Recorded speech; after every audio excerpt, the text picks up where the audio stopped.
Please order. We have a quorum. Please stand for the pledge.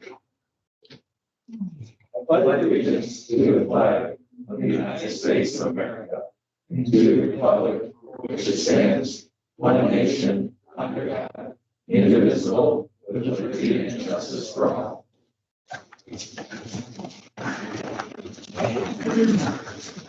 All right, anyone sign up for public comments outside of the public hearing? No one? Okay. And then we'll go to the approval of the minutes from the March 4th meeting. Please review those for any changes. Corrections.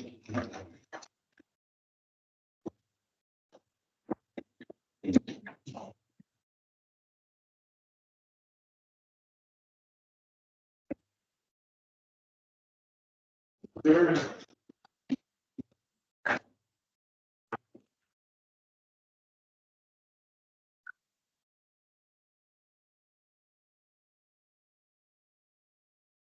Happened. There's no sound. Nobody speaking, Mr. Schuster. Now there we go. Thank you. We're reviewing the minutes. All right. Any changes? Then I will entertain a motion to approve the minutes as presented. So move. Second. We can do all in favor because everybody's here. You can come way faster when everyone's here. All in favor? Aye. Opposed? Right. We'll go right. We'll go to the public hearing. The public hearing on the proposed annexation agreement and amendment to the 2005 annexation agreement for the Oakstead development. Village manager Hedges. Yes, Mr. Mayor, we have Dan Olson on the line with us. He's on the screen over here, and he would like to make some opening remarks. And then he has his staff as well as D300 staff available for questions. Mr. Schuster, Tim Paulson, and Brad Sanderson are on the line for the village if you have questions about those issues. Good evening. It's good to see you all again virtually. I'd like to first thank Mr. Schuster for asking that question because I was panicking a bit when I didn't think that anybody could hear me and I was having troubles on my side. So thanks, Mark. My name is Dan Olson. I'm with Crown with Crown Community Development. I head up the engineering and construction department. With me tonight is Chris Natz. He's in charge of our sales and marketing department. Rich Olson, Gary Weber and Associates. He's our planner. Dave Gogger with Semcon Engineering. He's our engineer. Tim Sogren with Kimley Horn Engineers, our transportation engineers. Vince Mosca, Hay and Associates, our environmental consultant. Paul Beebe of ArborCare, our arborist, and John Mays and Phil Paikuch with Golden Ratner, our attorneys. This is our third public hearing regarding our petition. And in the two prior public hearings, we heard a lot of testimony from area residents regarding concerns that they had regarding our petition. So what we thought we'd do tonight is switch it up a little bit, and we'll give our presentation of the plan. But then also we'd like to spend a good amount of time discussing the concerns that were raised during those public hearings. So without further ado, I'll turn it over to Rich Olson, who's going to go through the plan for us. And then once he's done, I'll pick it up again. Rich.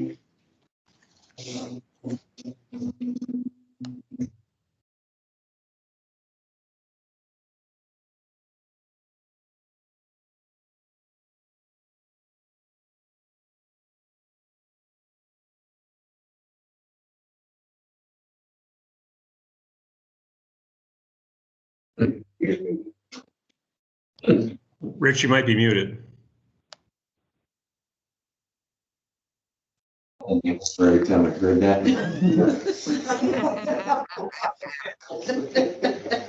You know, okay, now can you hear me? Yeah. Sorry about that.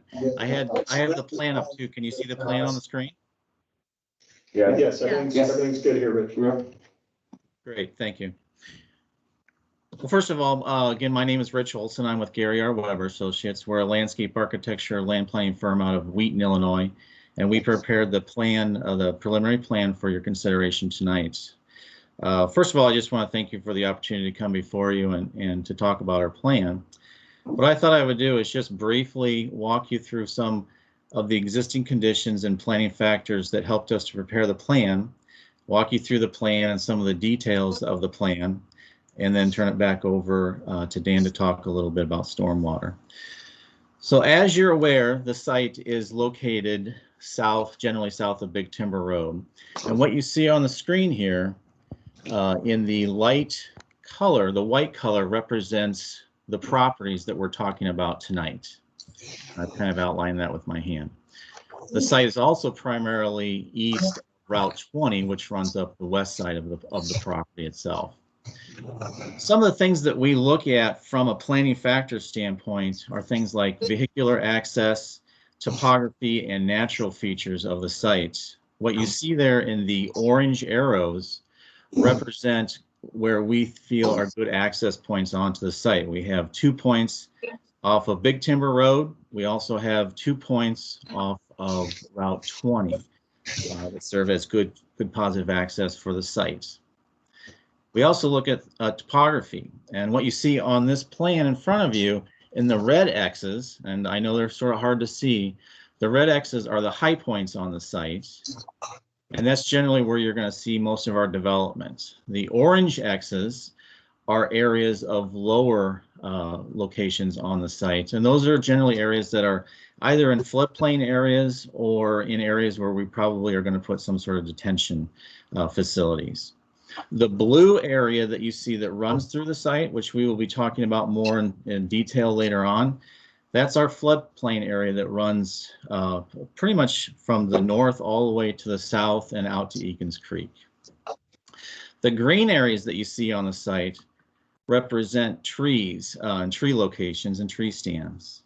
One thing to note on the site, it's mostly farm fields, but there are some tree locations, primarily in the north central site that you can see, as well as down to the south. And there are a few trees that line the farmed areas. The site is currently about 559 acres and is predominantly farmed. We are also surrounded mostly by farmland. We have a single-family residential area to the north, and we have a large forest reserve to the west. We also have down to the south, we also have a utility line that runs diagonally through our site. So we take a lot of these things into account, and that helps us to sort of prepare our plan that you see before you tonight. And what I thought I would do is just talk generally about it and then get into some of the details. I'm going to blow this up, but from a big picture standpoint, what you see is a large spine road that runs from the northern end of the site all the way down through the center of the site and ends up at the southern end of the site. And this spine road acts as not only a vehicular way of moving through the entire site, but also is a nice way for the pedestrians to go from north to south without crossing too many driveways.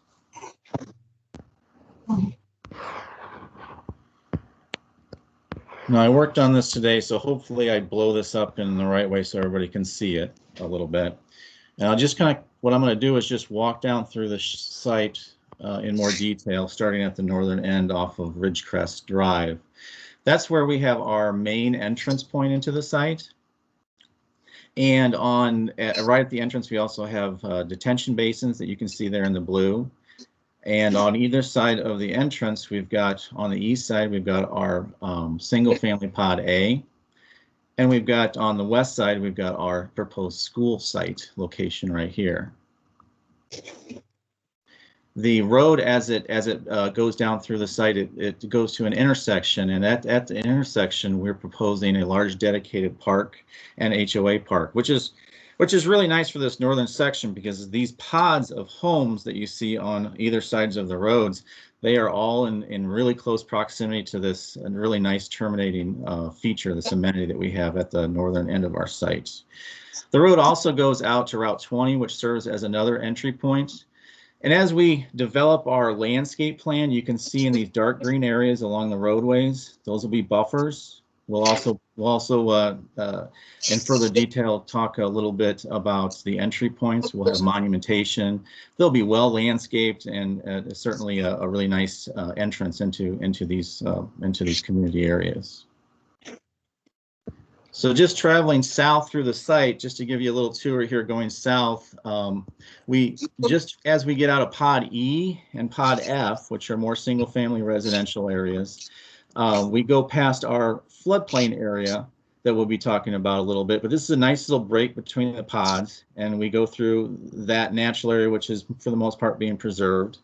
And then we get into our pods J and H's, which are more single family lots. We've got 78 lots to the east over here, as well as 41 homes and 51 homes for 92 homes on the west side. And the nice thing about this area that we did was, as you come off of the entrances into these pods, we terminate into some sort of HOA park dedicated area, which those will be planned for passive and active recreation. And as we continue down through, we got another break in the pods. We have some detention areas and more floodplain. The floodplain actually ends up acting as a really nice feature to this site because it bends its way around the homes, and it creates really nice premiums for the people that are going to be living in this area. Those homes will actually appear to have a lot more land than they actually do, but they definitely serve as a positive impact for these people that will be living here. As we get down to K and L, we get into another pod, and it's another cross road. This road here actually ends up going up and out of the site up to Big Timber Road.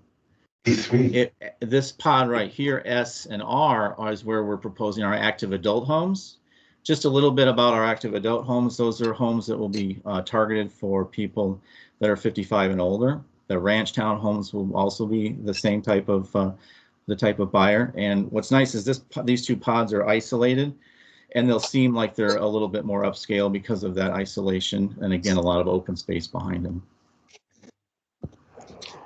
As we continue south again, we cross another natural area as well as a detention area. And then we cross into our pods N and L, again with more single family homes on one side, and then we got more active adult homes on the east side.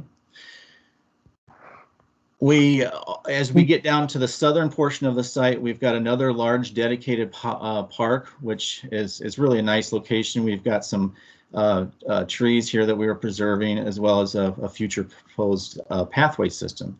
This pathway system actually is going to be extended out into the open space area that we have. And that path actually connects out to Route 47. And this area is it's going to be a really nice area for people to get away and just act as a nice little pathway for people to travel on.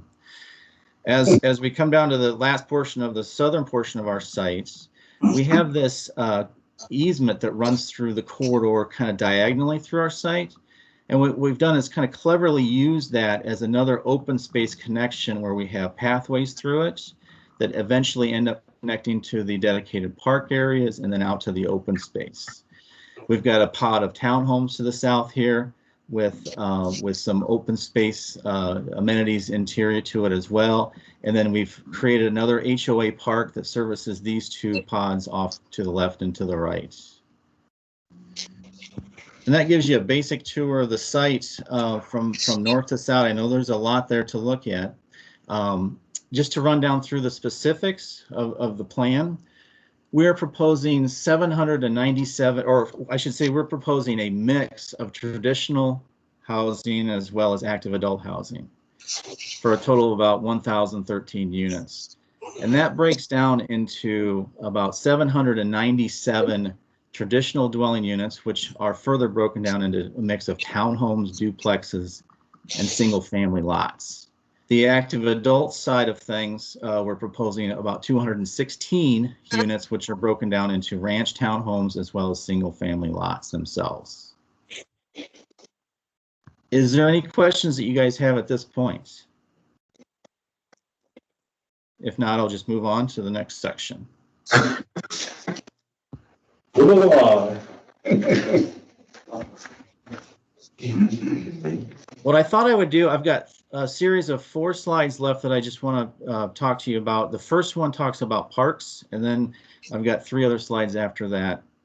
The parks, we're really proud of what we've been doing in the recent times here with this plan. We've worked with the park district and to help identify dedicated parks that they would see in this community. And what you see on the left is the green areas are the dedicated parks on the site. And on the right are blow-ups of those locations. So for example, this dedicated park 2, which is located in the north central area, the orange outlines the dedicated park location. This actual park is also divided up into the HOA park, which goes further south. But what you see here is really nice. It's those stands of trees are super high quality oak trees. And so if you ever get a chance to go out there, it's phenomenal. And so this is a nice park that's going to be a combination of preserved trees and open space that the park district can program for their any type of use there. Same thing on the 9.4 acre dedicated park 3, which is located in the southern section. That's actually a new park that in the new plan that we created. It also has existing trees that we're proposing, as well as a future pathway that goes into that particular location. Now, the next 3 slides here are just quick slides that I wanted to just point out to you to help understand how we made the plan better from before. What you see on the left is going to be the original 2005 plan that was approved. And on the right is the current 2021 plan. And what you see in green are the parks in total. So the 2005 plan that we were proposing back in 2005 was showing 13.8 acres of HOA dedicated parks. In the new plan, we're proposing a total of 32.8 acres of parks, which are a combination of both the dedicated 15.4 acres and the 17.4 acres. So the new plan significantly increases the amount of HOA as well as dedicated parks.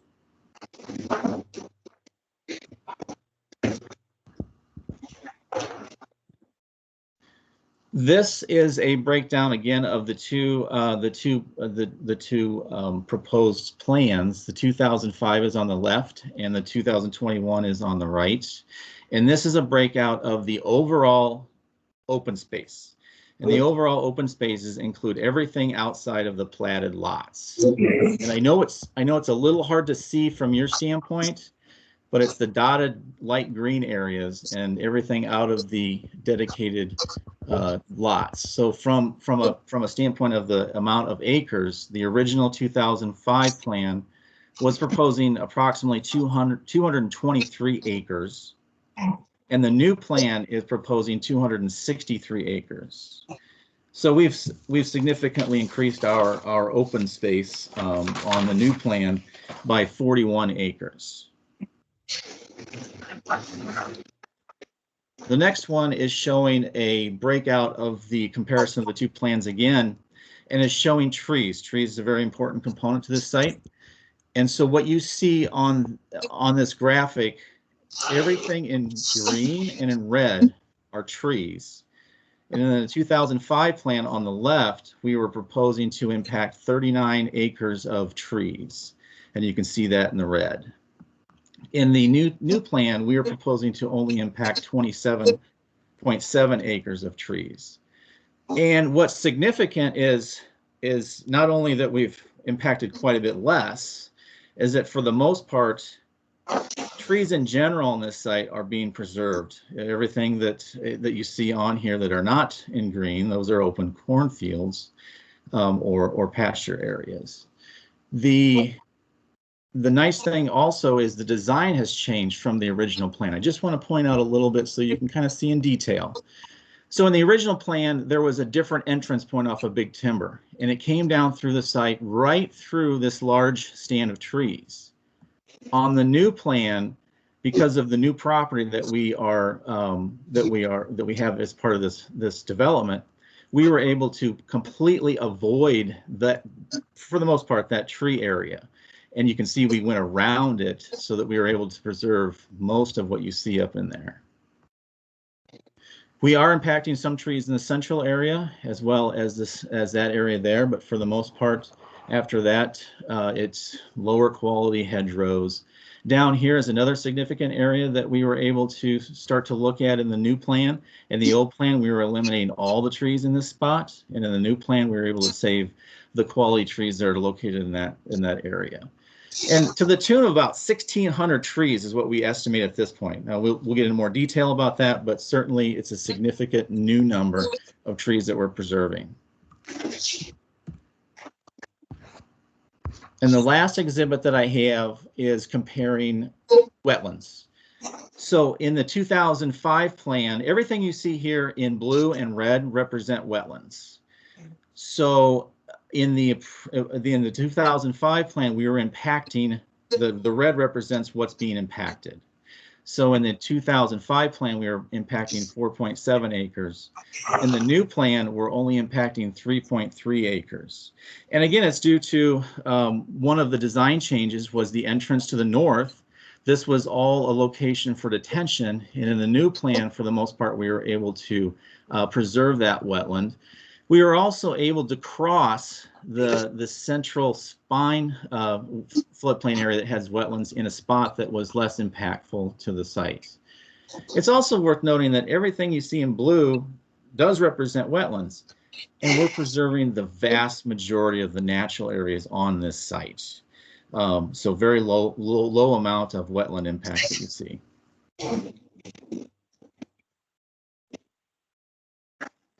So before I turn it over to Dan, I just like to point out we're super excited about this new plan. We've spent an extensive amount of time looking at all the issues related to the natural areas, as well as the type of product that we're proposing.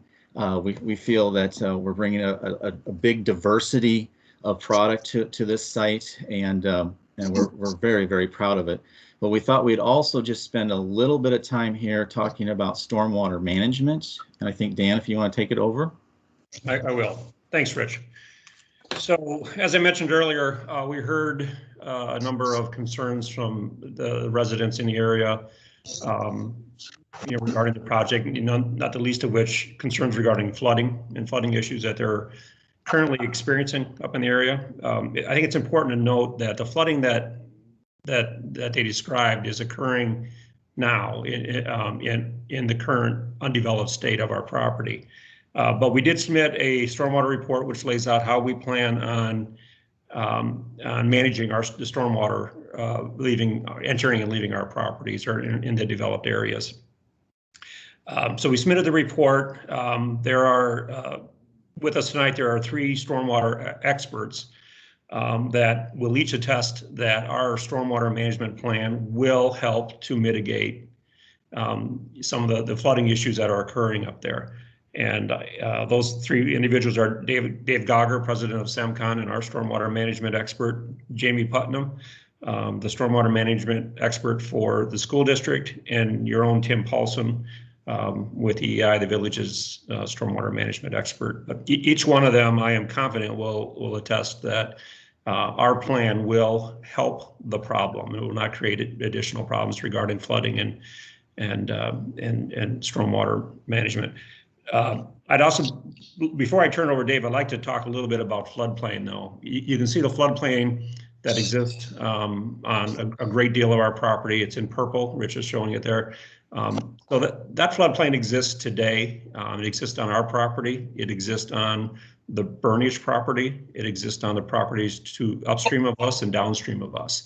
That floodplain's been there for hundreds of years and will continue to be there for hundreds of years. We are not allowed to change the limits of those floodplains without providing compensatory storage elsewhere on our site. So we try to stay away from floodplain impacts as much as we can, but we can't. The federal government will not allow us to remove floodplain from either the Burnish property or even our property. We have to provide as much storage in the floodplain when we are finished developing as it exists today. So that's one point. The other point I'd like to make is the type of detention basins that we're proposing for this project. The vast majority of them are going to be wetland-based, naturalized basins. There's three primary benefits to those types of basins. And I like to think we're a bit of pioneers in Kane County because we've been doing this, well, since I've been with the company 23 years now. And, so we do wetland-based, which is obviously a lot of plants, but those plants will help to absorb the water volume in the detention basin, so it reduces the runoff. It'll improve the water quality leaving our site through the plants. And third, it'll provide habitat for flora and fauna within the area. So those are a couple of points I wanted to make. I do want to turn it over to Dave so he can explain a little bit better than I can as to where the water is going, how we're managing it, and how we're going to help with the flooding issues, particularly with, regarding the Pickles property, up near Big Timber Road. I think he'll help to explain, that those flooding issues out there especially will be mitigated substantially. So Dave, do you want to take over? Yes, thanks, Dan. My name is Dave Gauger. I'm president of SEMCON. We're based out of Aurora, Illinois. I've been a civil engineer at SEMCON for 33 years. I'll give you a brief overview of the stormwater management plan for Oakstead. The area that you see in orange at the northerly end of the site right now currently drains up to the northeast to, I guess, a tributary to Eakin Creek or Kishwaukee River eventually. There are existing storm sewer connections that were built with Lakewood Crossing that were designed and intended to serve as drainage points for future development to the south, which this includes. We're proposing 3 detention ponds at the northeast corner, one just north of the school site, one on the east side of the main entrance, and one just west of the Pickles property. Those 3 basins will be interconnected with large diameter storm sewers and effectively act as one big detention basin with 3 points of outlet into the existing storm sewer system. So the rainwater that's going to be coming off of the area in orange is going to be collected in those 3 basins and piped to an outlet through the existing system into the Lakewood subdivision.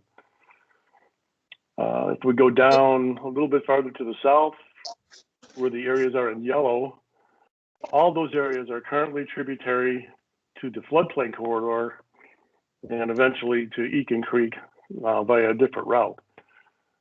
As part of the development, we're proposing detention basins along the lower areas of the floodplain, but with limited encroachments into it. But generally, we're staying out of it. We are going to be reducing flow rates from the development using the detention basins.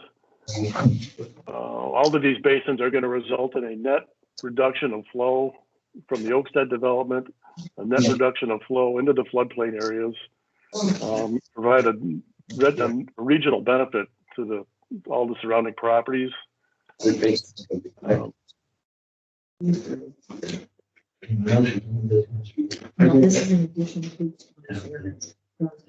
Pretty much the entire southern 2/3 of the development will have detention basins that are either adjacent to or tributary to the floodplain area. The floodplain currently right now drains through an existing agricultural ditch system out over towards Route 47 and Big Timber Road towards Eakin Creek. We're confident we're going to meet the stormwater management criteria for Kane County Stormwater Management Ordinance. As Dan said, we can't change any of the floodplain limits or raise any of the flood elevations in the floodplain. We can make adjustments to them with FEMA approval, but we can't raise the base flood elevations. If we need to do comp storage, compensatory storage by filling the floodplain, we'll have to make up for it somewhere else within the development. And we're confident that peak storm runoffs from the development will be significantly reduced with the construction of the detention ponds that are accompanying the development. Does anybody have any questions?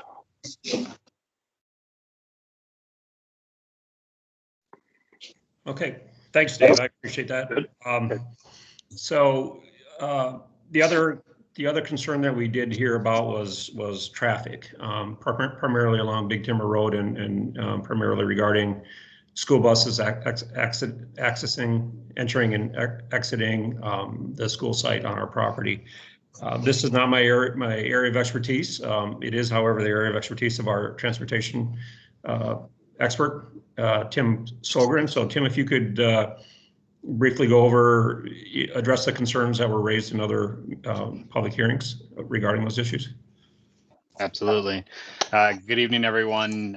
My name is Tim Sjogren. I'm a professional engineer and transportation engineer for Kimley Horn. We're based in Warrenville.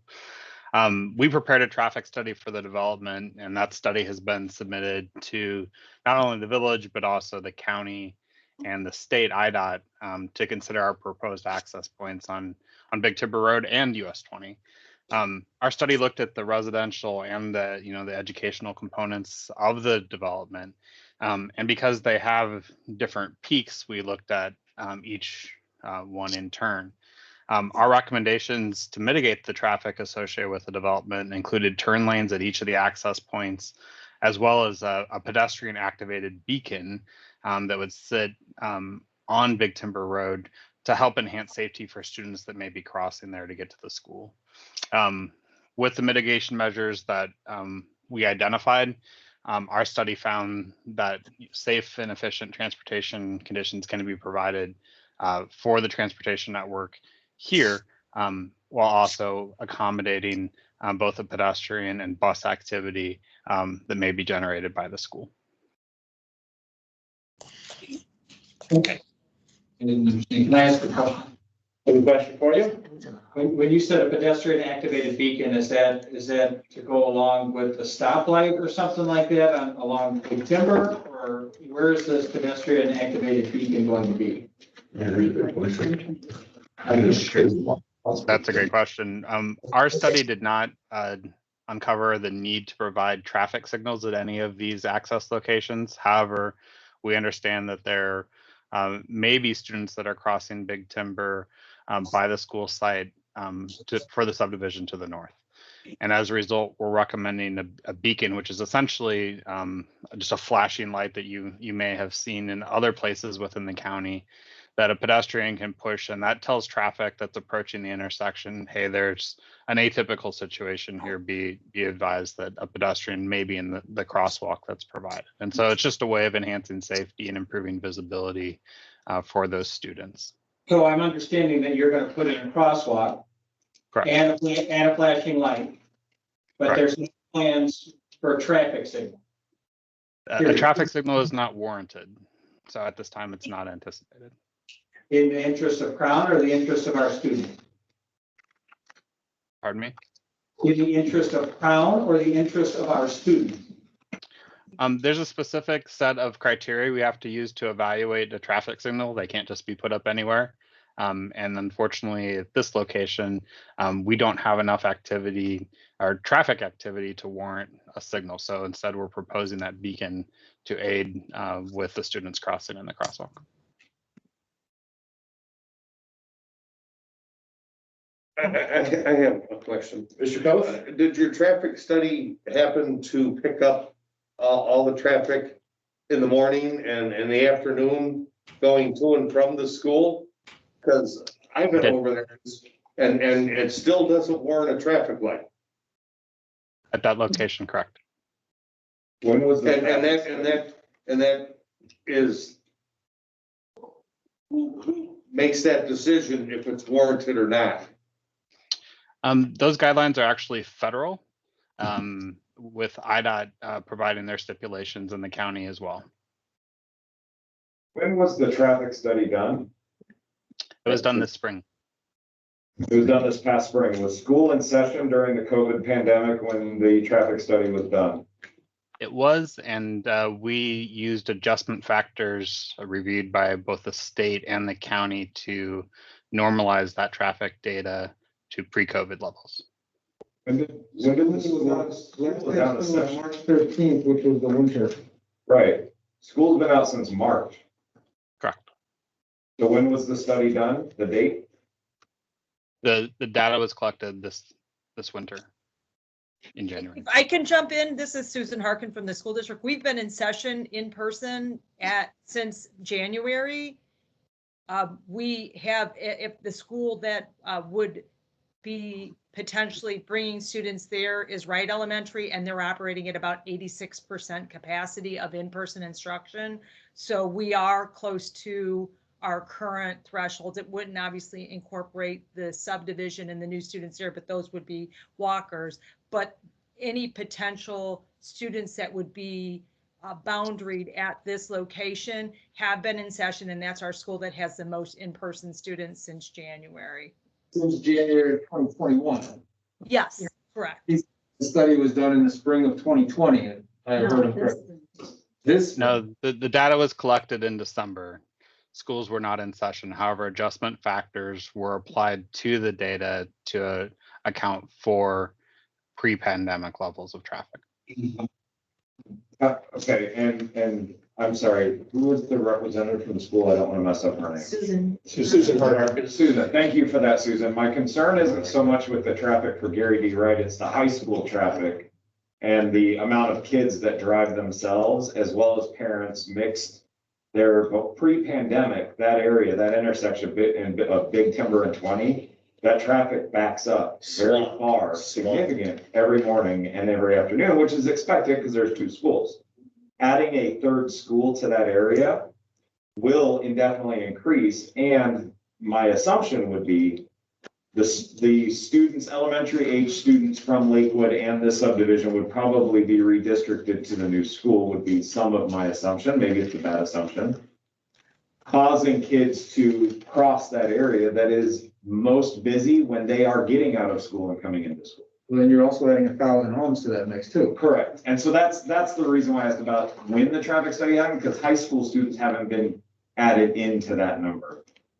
Okay. The one thing I would say to you is annually the school district evaluates what we would consider hazardous conditions for whether or not we have to bus students or not.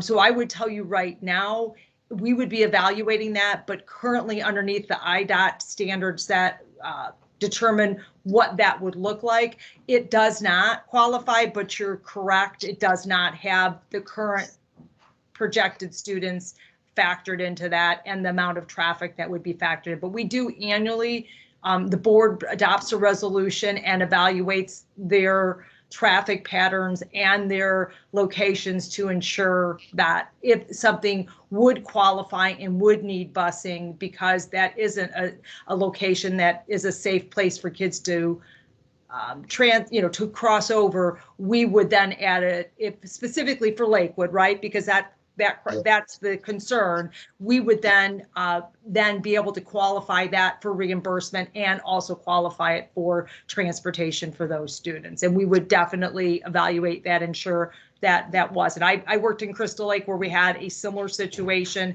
where we did have to reevaluate that type of setting. And even though it's across the street and you'd hope that they'd be walkers, we changed that as soon as we felt that that no longer was a passage that we could let students walk safely through. Okay. So my question is, District 300 is fine with this subdivision going in and no traffic light. District 300, put it on record, they're fine with it. Yes. Good enough.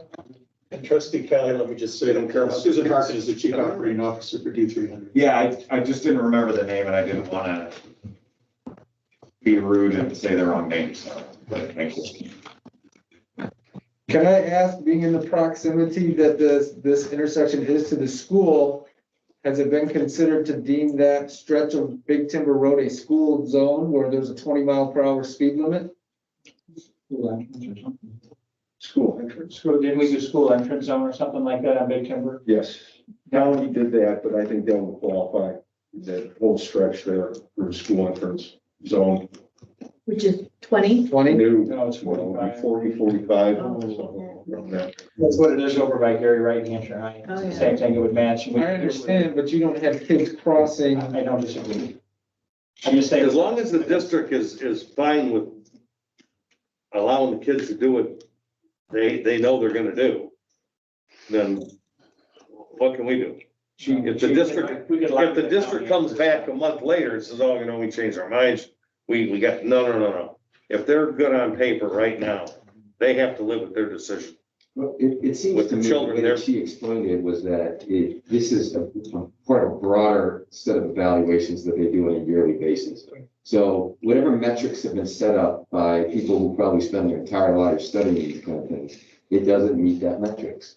So as far as I'm concerned, as long as it's an active, ongoing thing where they will constantly review it, and it's ultimately on them to make that decision, I guess I'm comfortable with it. And I don't know, it just seems like it seems that it's more an institutional thing, you know, where it's sort of baked in, it's a system that they use. It's not really part of this process, it doesn't seem. Respectfully, I agree with you and I understand the process, right? But that only accounts for kids getting to and from that school, not kids getting to their friend's house after school. So my argument to that whole conversation is the school is in session from a certain period of time to a certain period of time. There's summer breaks, after hours, where kids are gonna be going from one subdivision across the street to the other subdivision, and that's where there's gonna be an issue. Yeah, but I've got kids from my subdivision that go across the street. You're absolutely right. Oh, hold on. I got kids coming from my subdivision, going across the street into Aaron's subdivision. You're absolutely right. And I don't have a traffic signal. Now, the question we have to ask, why don't I have a traffic signal there? Is because the county, who is control of making those decisions, it hasn't come up in their metrics to say, we can't put traffic signals everywhere. Because it's a cost thing and there are rules that they have. So I'm not saying that. I'm just saying is it seems like this is something that's not really in our purview necessarily. So in that example, yes, that's the new 72 and state interchange. There's going to be a sidewalk with an intersection. Well, I'm talking about this across where. I get that, but theoretically you can get from one to the other going that way. That's what I was told. Oh, yeah. Okay. Theoretically. The question I would like to ask, Chief, you and your staff are intimately familiar with the traffic in that area, issues that have happened, accidents. What is your opinion about the need for a traffic stop or a light or some type of thing at that intersection with the increased community, the school, and the current needs in that area? At this time, we haven't had a lot of incidents in that intersection. It's hard to project what it'll look like once we get the buildup there. But I do agree, you are going to have not only school children back and forth, you're gonna have kids throughout the whole year visiting and going back and forth. And that to me sends a red flag.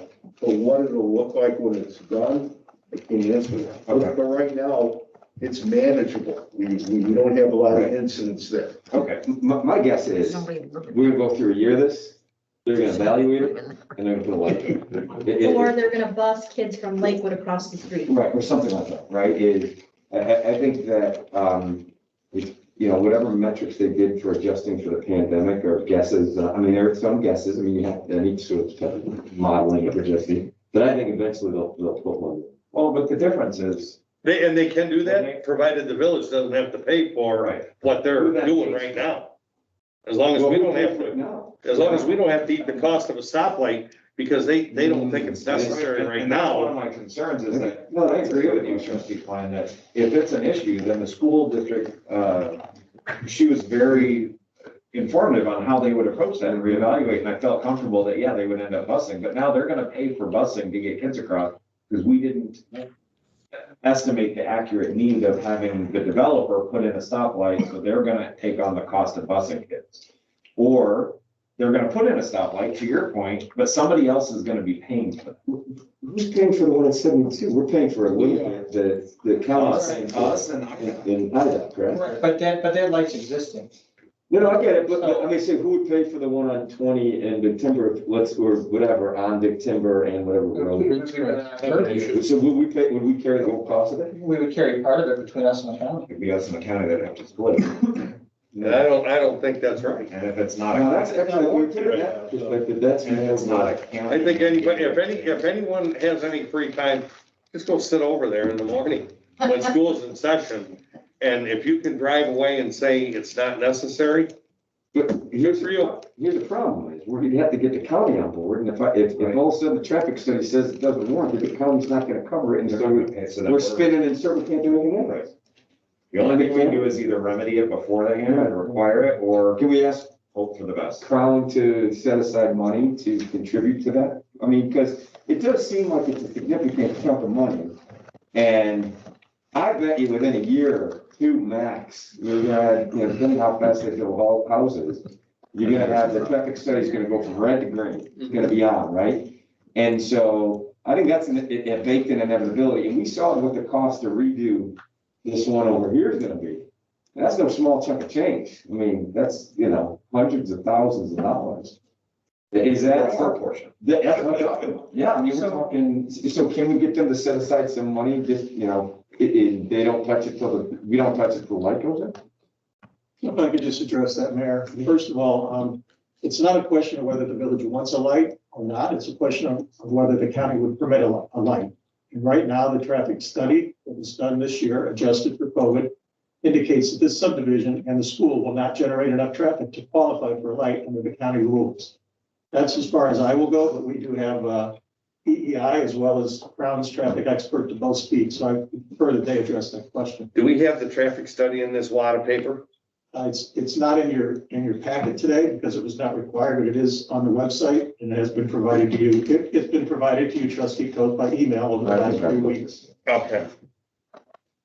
Brad Sanderson, would you or Tim like to address the issue? Brad Sanderson, would you or Tim like to address the email of, the issue of traffic light at that intersection? Yeah, I can go ahead and attest to that. So just as Crown's experts had noted, really the control of whether or not a traffic signal is warranted or not is dictated by King County. So there is a very specific set of warrants that need to be met. I believe there's 8 of them. And, in this case, the traffic study proved that those warrants will not be met. And correct me if I'm wrong, I guess, Tim, from Kimley Horn, do you not project out traffic 20 years into the future as well? Correct. So you might want to comment on that. Yeah, just to be clear, so everyone's aware of what we did with the COVID factors. For that, we took the data that we collected and it was increased by anywhere from 20 to over 40% above our observations for current conditions. And then it was further increased to account for growth that will take place within the region over the next 20 plus years.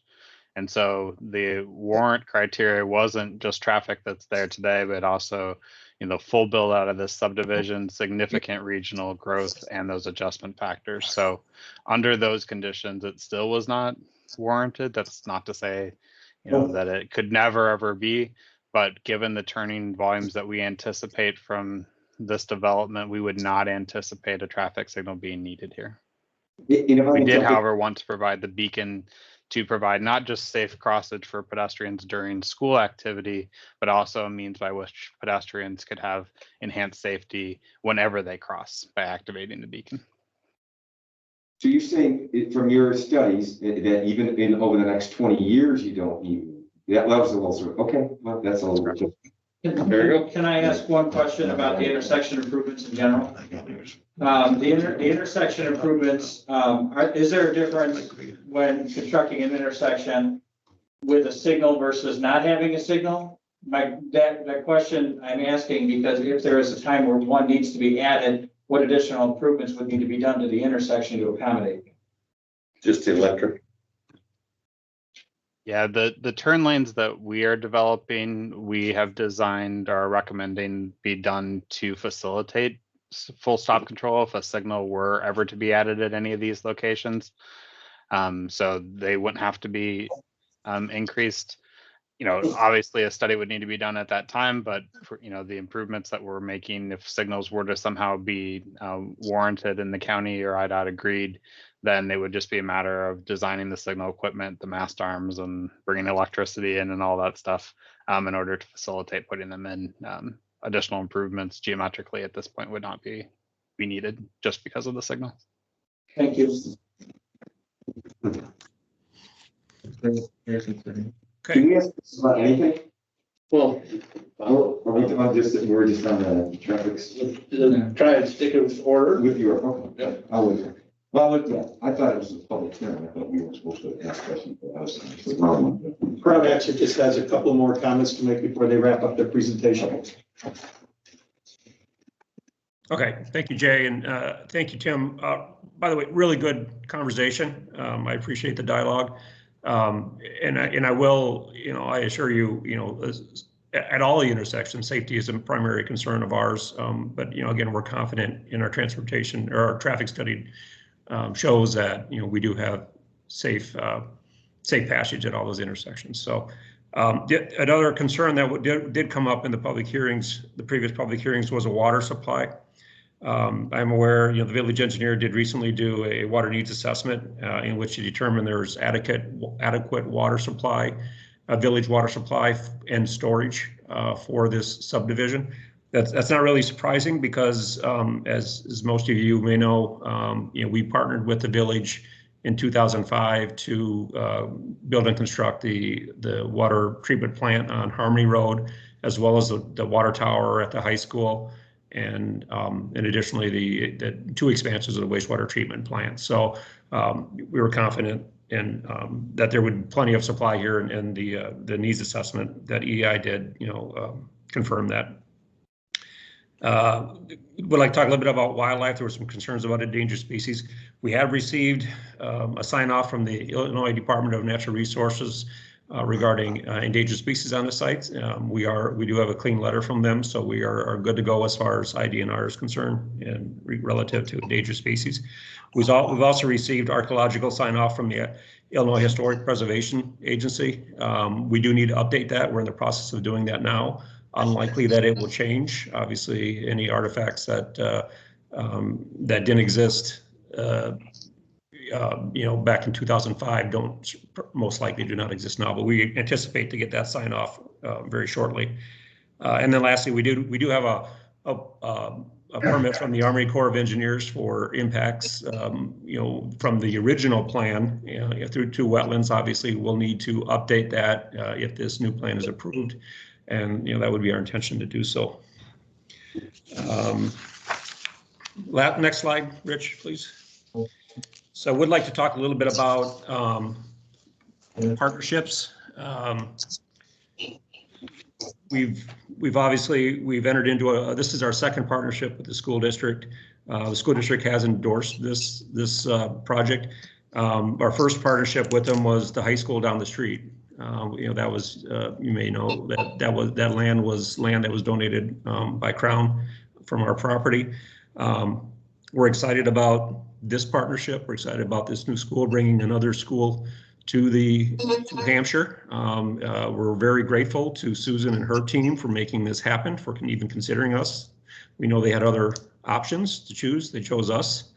Hopefully the board agrees that it'll be good for the village to get another school in the district, or in the village. We also entered into a partnership with the Park District. As Rich had mentioned earlier, we have 15 acres that we are donating, assuming this gets approved, that we'll be donating to the Park District. That's a more recent partnership, but we're very excited about that.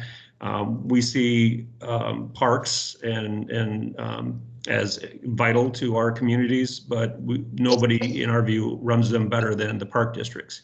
So we're very excited about that with the program, everything that the Park District has also endorsed this plan. We're currently we're entering into a partnership with the Fire Protection District. We've got a long history with them, but we're working to help satisfy their needs as far as future expansions of their facilities.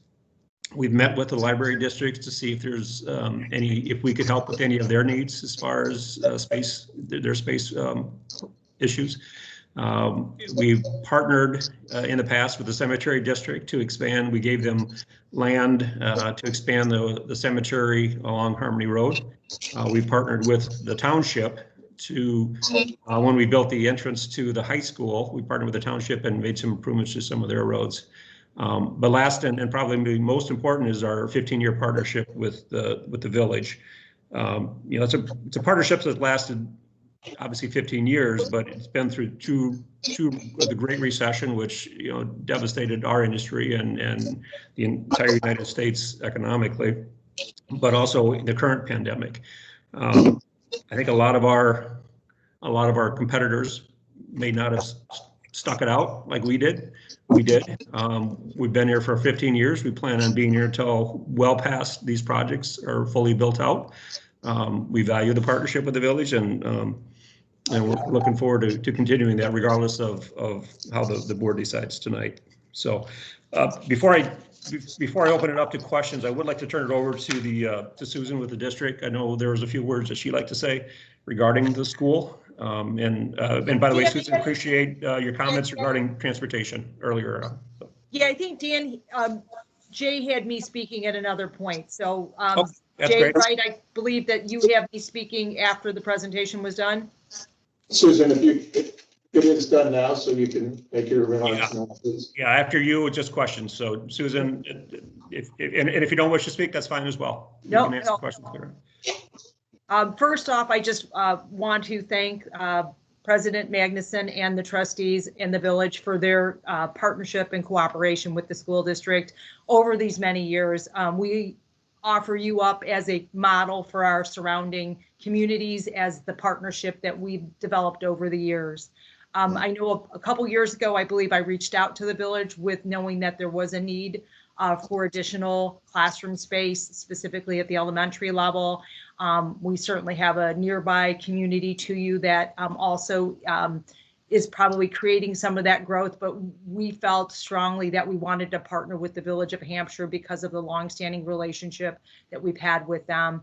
And so I just want to thank you for your time today. I know none of this is an easy decision for you as you approach what responsible growth looks like. But I can tell you, I felt most comfortable as we proceeded with developing a place for us to consider putting another school on the farthest western portion of the school district, that the Village of Hampshire, as well as our communication and negotiations with Crown, really represented the type of partnership we felt would be in the best interest of everyone here. We are approaching maximum capacity at Hampshire Elementary School, and we need to provide some relief there and need additional classroom space in order to do that. We also are approaching maximum capacity at Wright Elementary School. So we are approaching a place that says there's no more room at the end at the schools that we currently have. And, we do know that it's important for us in order to provide relief to those buildings in the time frame that we expect that growth to occur, that by the 22-23 school year that we do need to have a new school built out in that area. Otherwise, we're going to have to look at other alternatives of where we'll put those students in the meantime. The district has hard class size caps where we cannot exceed certain levels per our negotiated agreement with our teachers. And therefore, once we reach those hard size caps and exceed those, we will not be able to house those students there any longer. So certainly the timeline to determine whether this project will move forward, unfortunately also with school districts, the time frame is we had a conversation earlier, I can't move the start of school. So therefore, for us, we're pushing probably our limits to make sure that the school is constructed in time to be open by the 22-23 school year. We'll have to make alternative plans if we're not able to open the school by the 22-23 school year. We're positioned to be able to do that. We've entered into bids and entered into the agreement to sign over this property. We do endorse this project and believe it's a good fit because of the partnership and for the reasons. Again, for transportation purposes, Absolutely. We have evaluated any time where this type of situation occurs, that if it's not a safe passage, we share the same concern that you raised, specifically most recently at the school district with some of the increased traffic on Longmeadow that services community residents that goes to Westfield. We had to make the decision during that time to provide busing for those students who were previously walkers. We constantly evaluate if there's changes in that. And while we say we evaluate it every year, if there were something that was to change mid-year, we certainly have no problem. It doesn't have to be that, at June 30th every year that we would evaluate and make that adjustment. We can make that adjustment mid-year if the situation warrants it. And we have an active transportation director that would make sure that we do all the proper steps to make sure that our children, our community safe. Again, I'm here tonight to say the district does endorse this project. I think it services many needs for Hampshire, the community, the proposed development that's going to occur there. I appreciate the partnership that we're going to have with Hampshire Park District, that we will go into an agreement with them. It is an oversized gym that will allow us to provide a similar arrangement that we currently provide at Wright Elementary, to leverage and provide more Park District support. I'm appreciative of the park that's going to be next to the school district, or to where the school will be located, to leverage green space to help maximize that for our programs. And so I think we've worked very collaboratively together, but understand that there's never an easy decision as a trustee to move these types of situations forward. But I think from our perspective, we've worked to a recommendation and a proposal here that I think actually will service all of the people that are involved in a very responsible manner. Thanks, Susan. I do appreciate that. Just in closing, before we open up to questions, just a couple quick comments. I do want to say, the reason we are here today is because of the school. We have a shared goal of getting a new elementary school open in Hampshire in the next year and a half. That's not to say that we certainly would have approached the village at some point regarding our project. But it was, those plans were accelerated a bit to try to help out the school district as best we could to get the school open. I think the real question before you tonight is, is this plan versus the currently entitled plan? Rich did a good job showing how this plan is a huge improvement over the current plan, and I think we certainly think it is. We hope you feel the same way as we do. But either way, we appreciate your time tonight, and we appreciate the comments you made so far. And I'll certainly will take any more questions or concerns that the board may have. I have one question for Susan with the school district. Susan, you had brought up that you had to, for Westfield, go from a pedestrian student body to busing. What was the increase or estimated increased cost to the school district to make that transition?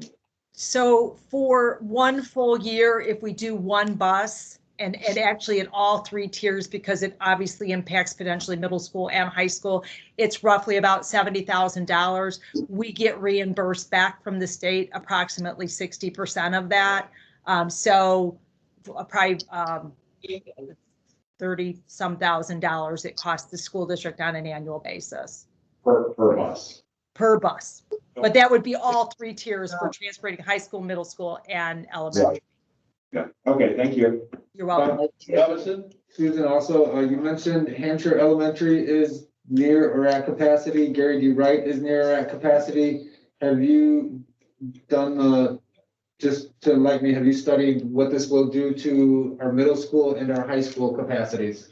Yes, we recently rezoned at the middle school with the anticipation that there'll be growth in that area. We moved students that were from Gilbert's that were housed at Hampshire Middle School, and we rezoned them back to Dundee Middle School in anticipation of various subdivisions that are in Hampshire and Pingree Grove.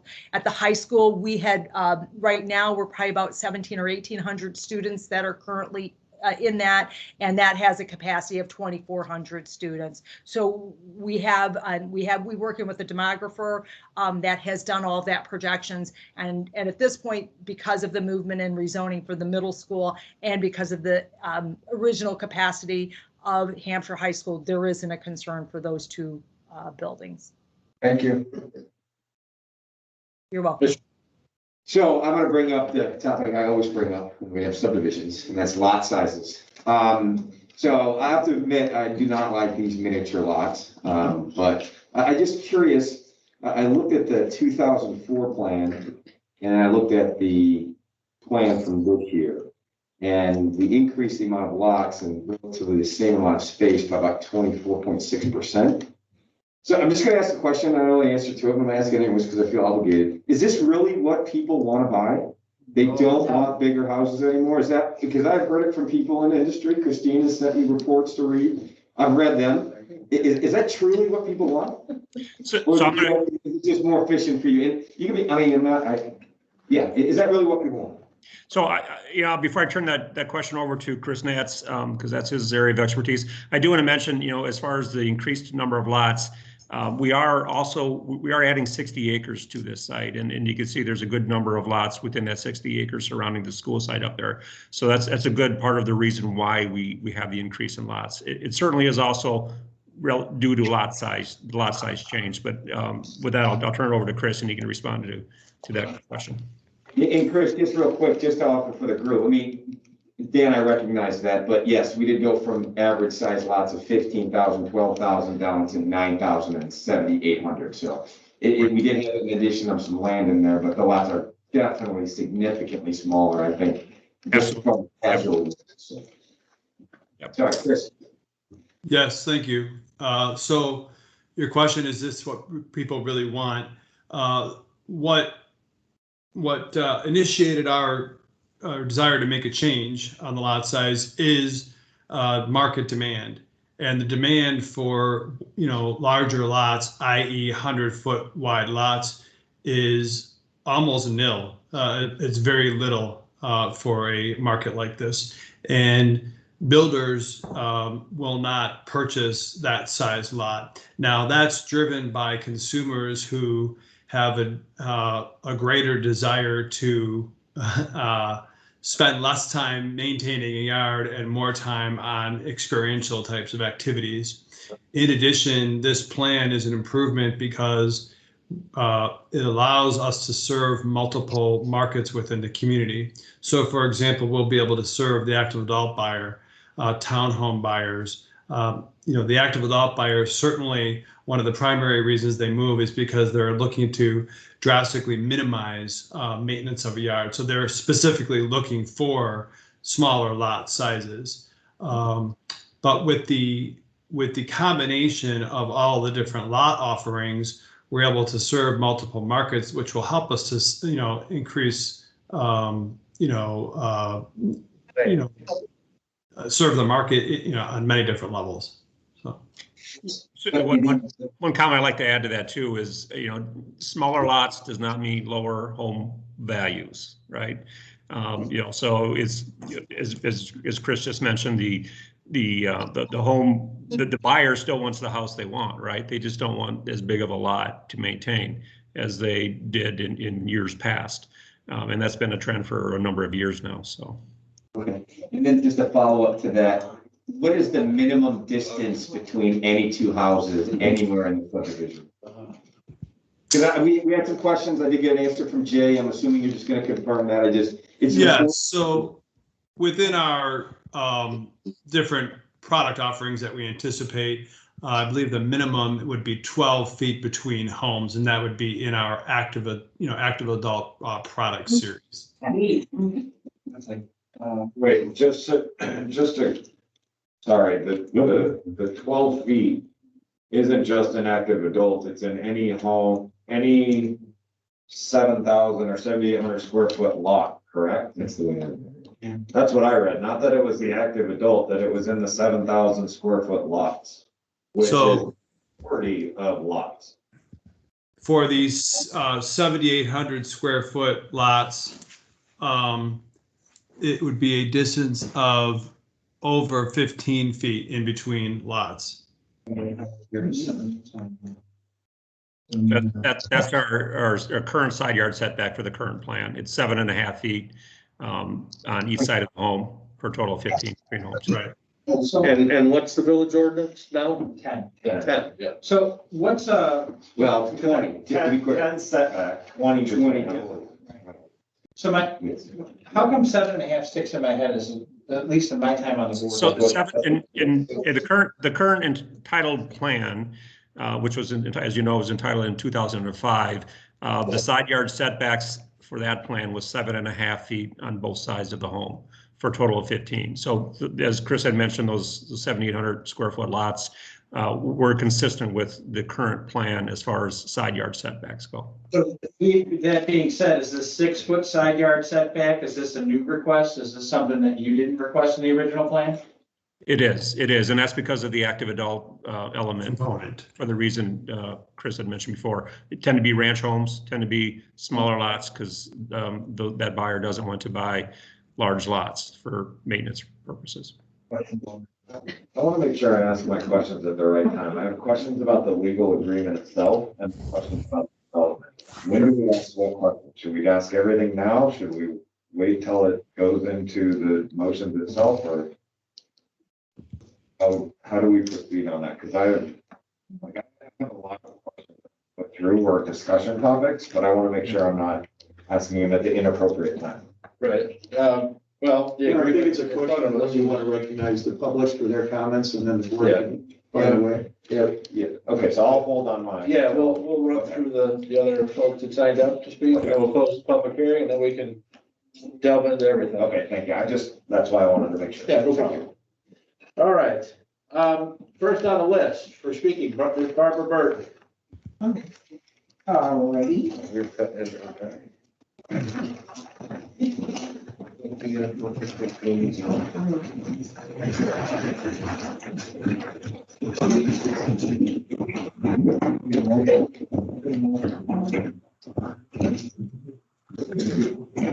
This is Burton,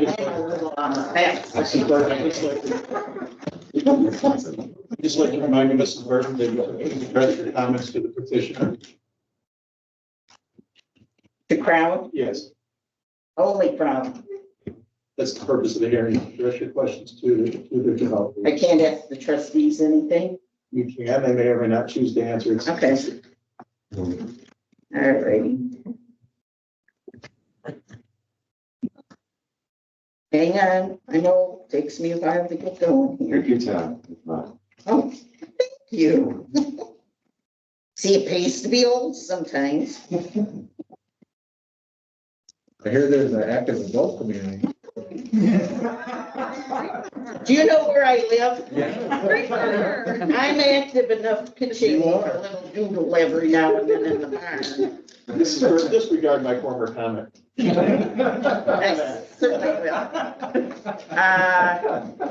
All right, I know you've all been anxiously awaiting to hear from me, so I'll just kind of start like saying, dearly beloved, we are gathered here to join the village in Crown again. The village has had 16 years to remedy concerns and problems from the first union, and I'm hoping they have tried. I surely haven't expected to be here again at my advancing age, trying to get some good environment concerns worked into the plans. Now, when it comes to the police being called out for accidents, you do realize that at this point, I'm unincorporated, whereas Lane is, the Pickles, we're all unincorporated. And so that's the county that has to come out in the unincorporated areas.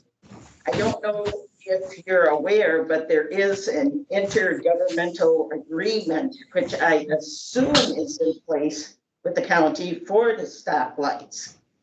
And there is a stoplight that is supposed to be at the intersection at Lakewood Homes. Well, they had them at one point, they had them from Route 47 to the end of Big Timber. I believe it's every quarter or half mile.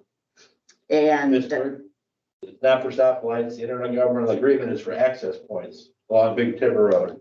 Starts all the way at Harmony, goes all the way down Big Timber Road to wherever it is. So we do have an agreement that was passed years ago. Right. But it's for access points. It doesn't call out for stoplights every quarter mile. But also in my talks with the county, it can include the stoplight. So I'm assuming if a stoplight is needed at the intersection at Lakewood Homes, Sure. that would be counted in. Right, but This the agreement is agreement. strictly for access points. Not stoplight. Okay, but it sounds like you can have stoplight there. Oh, yeah, it does, certainly. Right. Okay, as for the Swainson Hawk and the Franklin Squirrel, we all know they left years ago when this was supposed to start, so we don't have to worry about those anymore. Another thing I kind of wanted to bring up, we'll do a little show and tell here. And you can pass these along. This is water on Brown property with their sign. This is the water going through by where the school site will be. This is what happens. Is this wetlands right here? I'm not, these are West Brazos, and I'm not sure West Brazos's pictures, he couldn't make it this evening. But this is what runs through there. Right, but this looks like a wetland area. Or it could be tall grass, it hasn't been mowed for a long time. So, our concern with living out here is the traffic. As you people know, in the mornings, the afternoons, you hit that on the head. I can sit in my driveway for 10 minutes, maybe trying to get out on the road when the kids are getting out of school or going to school. The minute there's water on the road, which seems to be a lot lately, we've had accidents. And of course, about where the accidents are, it's unincorporated by my property. Now, you'd almost have to get a hold of the county to see how many times they've come out for accidents, or ask maybe the neighbors how many times they've pulled a vehicle out of the ditch with their tractors or whatever.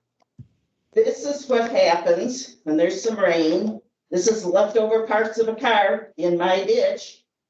Thank goodness nothing's gone through my fence because that ditch is so deep, and luckily no one has been killed at this point.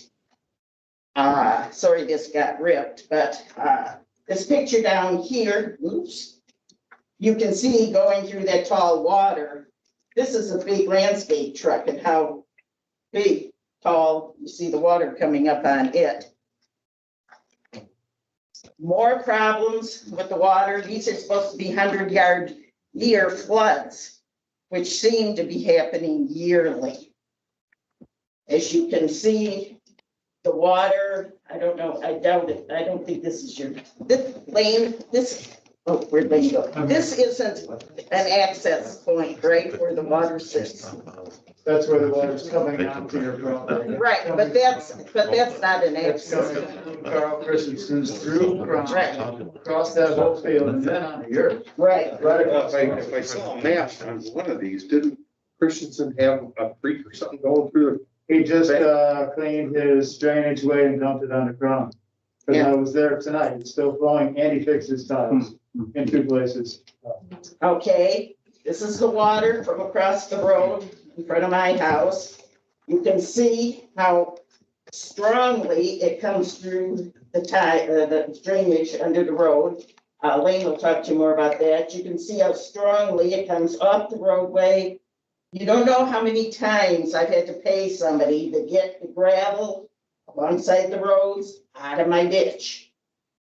See that here? You can see we have to call the county to come in and put, signs out to try to slow the kids down. They do not know how to handle water on the road. You can see the depth there. When it comes to the trees, you all know from the past 16 years, I imagine, I'm a tree hugger. These are the large stands of heritage trees, which I know they're saving a few, and I really appreciate that. But what's behind Lane Burnage up on the hill probably goes a couple thousand foot. Those are all, good trees. which of course are not in the plans. So you can see what will be taken out, the stands of trees. So anyway, I did want to find out if you ever got an updated financial plan. At the beginning of these hearings, there had not been a financial plan done for now. It was still from 2005. Yeah, I'm sorry, if that's a question for us. I don't know who you're asking.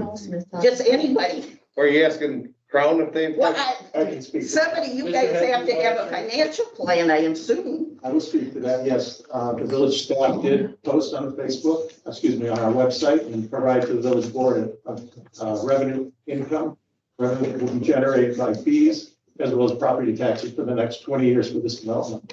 So it's now a current financial plan that you've got posted? Yes. Not the one from 2005? Correct. It's an update on the revenue side, yes. Okay, that's what I wanted to find out. Have any, now this, okay, this is to the trustees, if you'd like to answer. Have any of you driven on to this property that we're talking about or walked it or anything? Have any of you? No, I have not. So you really don't know. I have a long time ago. So I did big timber 20. I liked it You called me. a couple times. So you kind of know what the property looks like in general. Beautiful rolling, lots and lots of trees. Okay. Have any of you, or has Crown brought in any independent experts on the aquifer or wells that have talked to you about the impact of this development or future developments on the area aquifer and the deep wells? Yes, and that information has been provided also to the board and on the village website, and you're welcome to address that. Current. Yes. Okay. There's a 700-page stormwater drainage report on the website today, and the village board's been provided that. Okay. That's a current update.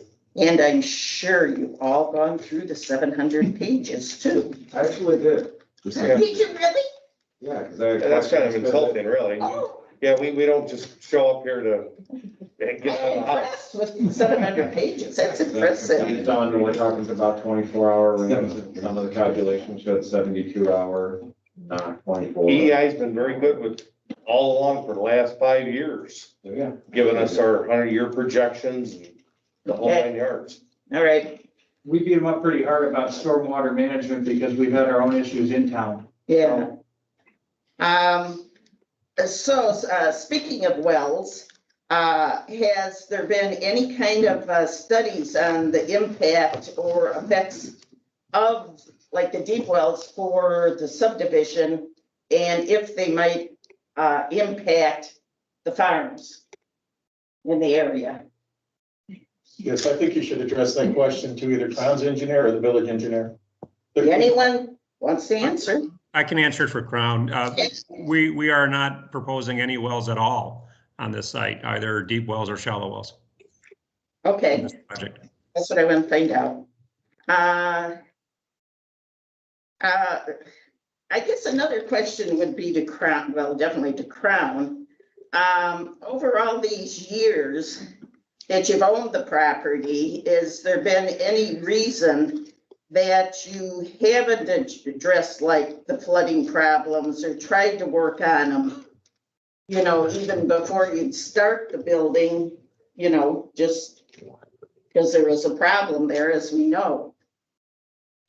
So we addressed flooding problems and detention when we develop our property, and obviously the market wasn't there prior to now to move forward with the development. I do want to say, you know, the flooding problems that you're experiencing right now, or the flood paths that you're experiencing right now, have been around before we've owned the property. But I am absolutely confident, and our stormwater report shows that we will greatly mitigate the flooding issues that are occurring up by the Pickles property and near your home up there across Big Timber Road, through our detention facility system. So I'm very confident of that. So you're saying at this point, you're going to mitigate it enough where there won't be water running across my property, coming from across the road where the kids go zooming through the water?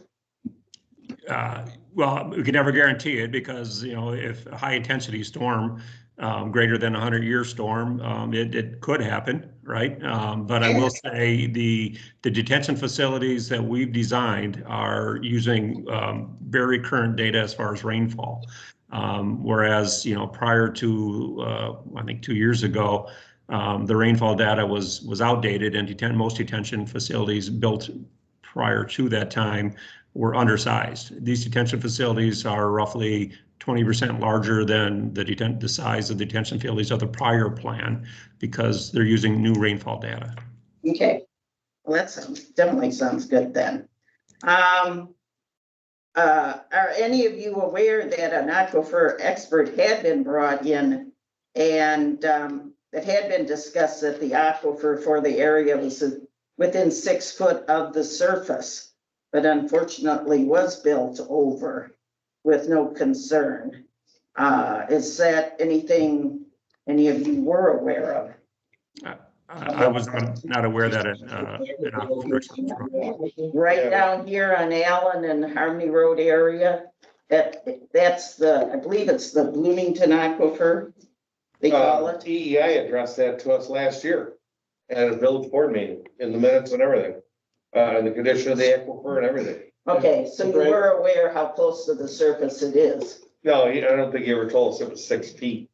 I've never heard that. We had an aquifer expert brought in back in 2005, and that aquifer expert did, and that was brought up at the hearings also. So somehow or another, the aquifer at the end of this road, or end of this road over here is impacted by this new incoming subdivision. No, I'm just wondering if you knew, but because it is, I just want to clarify to make sure that we're talking about an aquifer, not a water table. Brian, for the record, could you identify yourself? I apologize. Brian Rock, Hampshire resident as well. But you're talking Prairie Ridge. This is Oak. well, yeah, but Prairie Ridge, that's the aquifer for all of us, and I would like to clarify to make sure that we are speaking about an aquifer versus just the water table.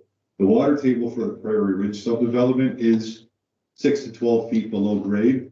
The aquifers that Hampshire draws water from are hundreds of feet down. So I just want to make sure that we're speaking, because to me, two completely separate items. And they are. Okay. If you would like, I can comment on that as well. You could dump a 5-gallon can of gas on the ground and contaminate the entire aquifer. Yes, I just want to make sure that we're speaking about aquifer versus water table. Right. Big difference. And I know the water table is high on those that area too. And as there. Could I just ask if Brad Sanderson could speak to that, please, on behalf of the village? Sure, yeah, we're fully aware of the aquifer that extends to the surface in the Prairie Ridge area. That's the sandy material that essentially is in the northwestern part of the village. So we're fully aware of that. It's about maybe 100 feet thick. It is not the aquifer that the village draws on for its water supply. The village draws on the Ironton Galesville for its water supply, which is about 1,200 feet deep, and those two aquifers are not connected. Okay, another question would be, is there going to be anything in place for this new subdivision with people using chemicals and whatever that will go into a high water table underground? You mean like weed killer in their yards? Correct. Is anything been set aside or rule wise that? Are there laws that say that you can't use weed control on your property? We have to be very, I'm asking you a point of question. Are there laws in place restricting the use of chemical on your property? Not restricting, but I think Lynn could answer that too. We're regulated as to how much. So just to be clear, you're asking if we are going to put laws on our property that you don't have to follow? I guess I'm asking that because it's regulated, I do believe, on what is used. But I on- think it's regulated all the way across the board. We can't go out and put turpentine in the middle of our grass. No. Hey, Kim, you have castle time, but you. Yeah. I'm just saying, I mean, Yeah. you're not supposed to use caustic chemicals on your grass. Right.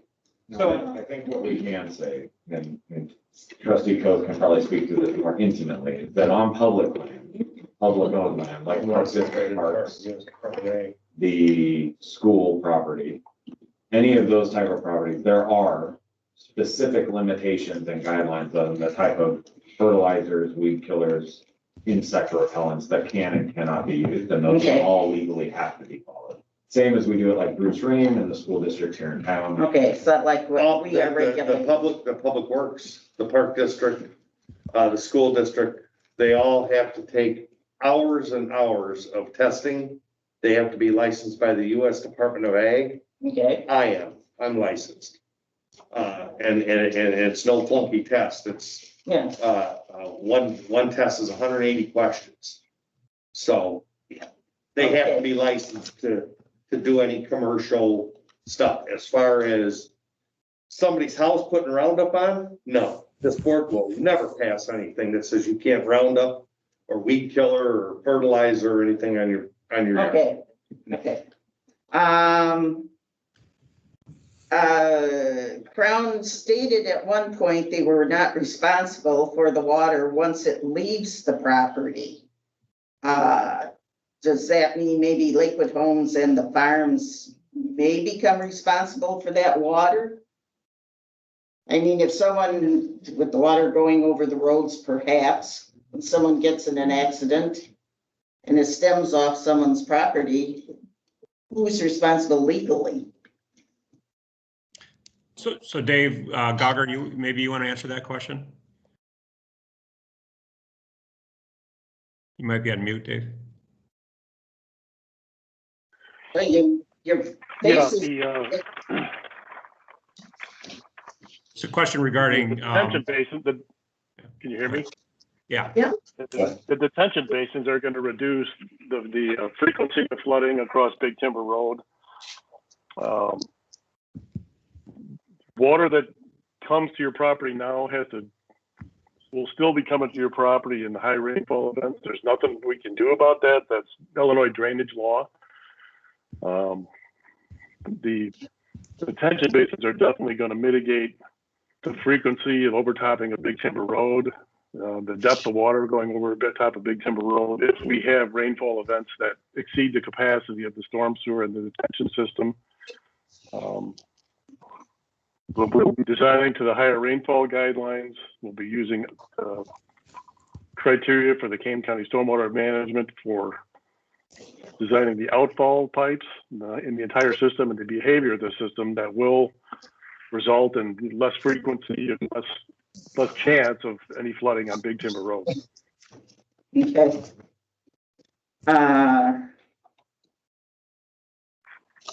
We'll go into the trustees. I just kind of wonder if you or even the park district have asked the developers with this plan, which I do agree is improved. And I'm not, as I've said publicly, I'm not against development, if it's keeping with more environmentally friendly, thing. But I'm just wondering if you would ever think of maybe asking a developer to change your plans, maybe eliminate just a few homes or whatever. They did do that for the. I was gonna say, we've done that on several occasions. I mean, on the last development that came in front of us, we actually had them earmark land for commercial development along 72. We had them modify location of townhomes and where they were spread. So yeah, I mean, that's our responsibility. Our responsibility is to speak to the residents. Well, how about, of course, you haven't walked this property though, but how about on this specific property? You saw the pictures with all the trees and whatever. Would it be a possibility you might think of asking them to put a little bit more in the park district where people can walk under the trees. The park district has walked away with more property, I believe, in this new plan. A large Yes, I part- realize that. I 15 acre realize that. parcel that the park district really wanted because there is not a community park up in Lakewood. So there will be a 15 acre site, and probably 2 or 3 other, I think 2 other 5 acre roughly parcels that are also be, which were not in the original plan, so. Which is great, and I think that's great. That's the answer to the question, yes. But I'm also, I And showed the you a park district picture of will, the the large stands. park district will be using chemicals on those parks. I'm letting you know that right now. Okey-doke. Mayor, if I might just comment, this plat has changed significantly just in the last 30 days. I believe about 30 lots were impacted, but by the re-engineering and redesign of the parks at the request of the park district. So this plat was changed just in the last 30 days. Okay. To add more parkland and specifically to the needs of the park district. And I believe, well, Park District is here if you need me to speak on behalf of us. that's Laura Shaw, the executive director of the park district. Laura? Yes. I guess I'd like to ask you now, have you or anyone from the park district walked this property or driven inside this property? I did not drive in the property. However, I have driven by the property to look at the oak trees that they were talking about. They had mentioned on the couple of the parcels that there were trees, and you can see from a distance that there are significant oak trees on those sites.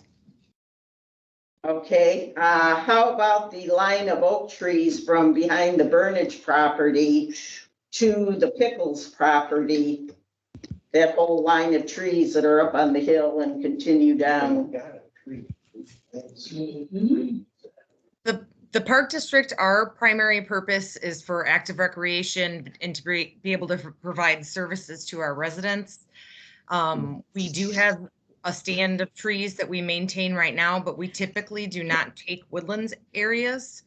It's just outside of our maintenance capabilities. However, Dan might be able to talk to that line of trees, and if it's still part of the plan, I don't know. Yes, the park district then would not be interested in more trees than on this site. Is that what you're saying?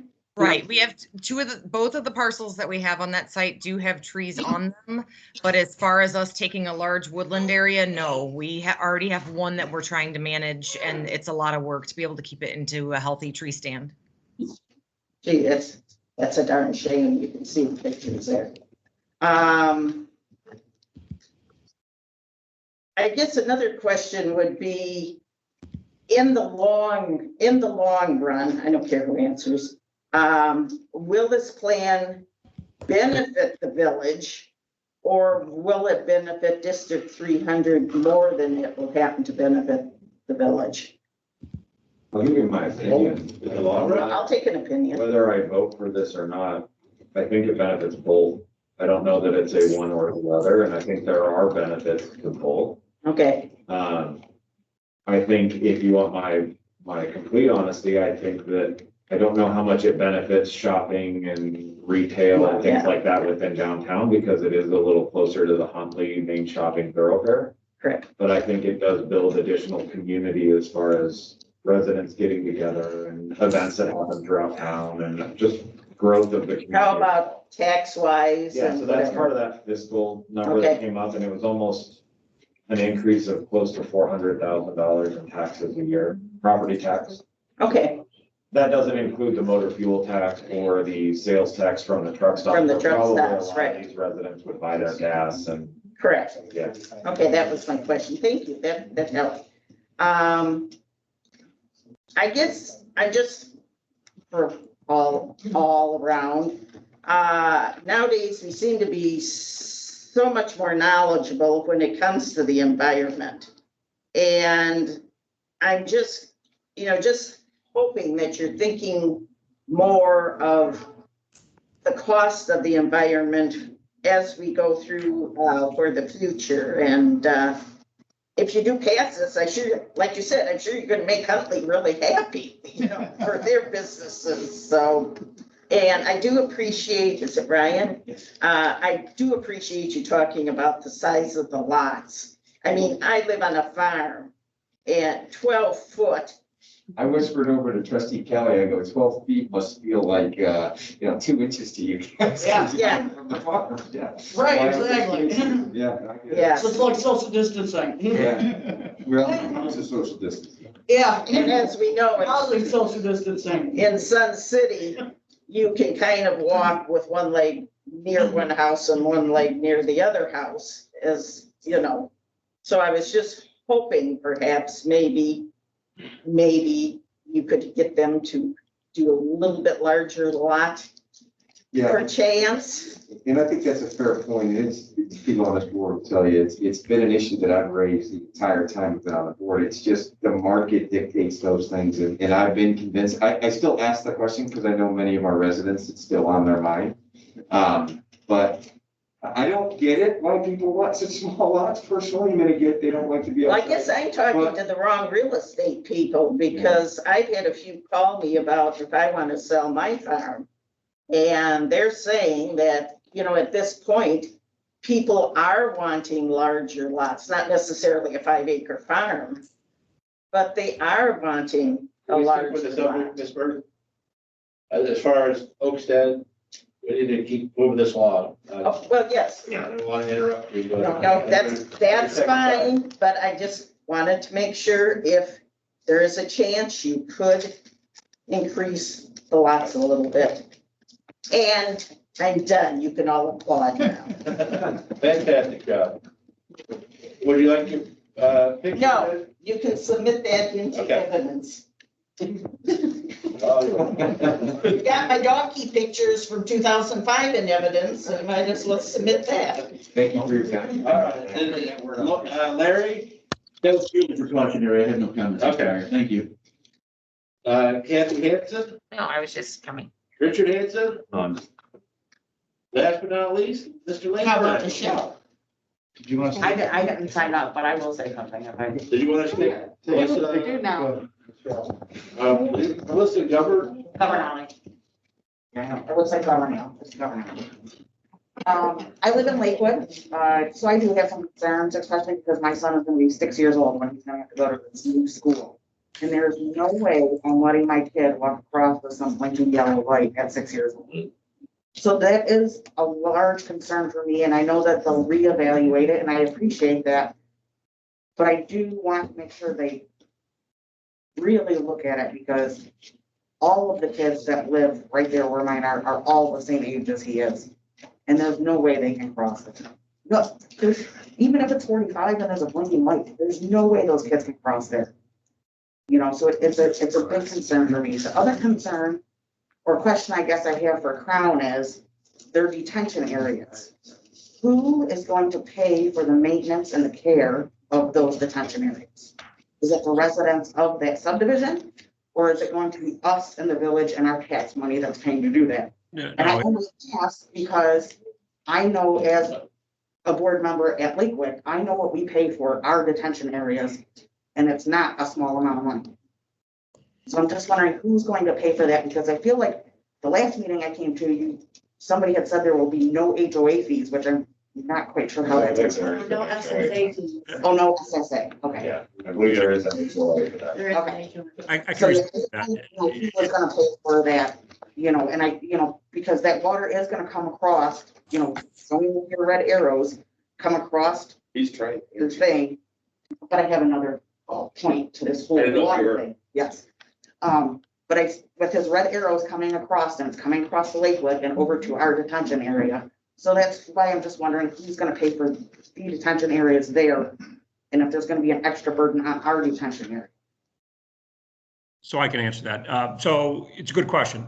So our detention facilities will be owned and maintained by the HOA, right? And we'll be in charge of that HOA at least until the subdivision is built out, and then the homeowners will take ownership of it. There will be an HOA here. They will pay dues to maintain that. Additionally, the village requires what's called a backup SSA, special service area, that the village can utilize if sometime in the future these facilities are not maintained properly by the property manager, the HOA hired.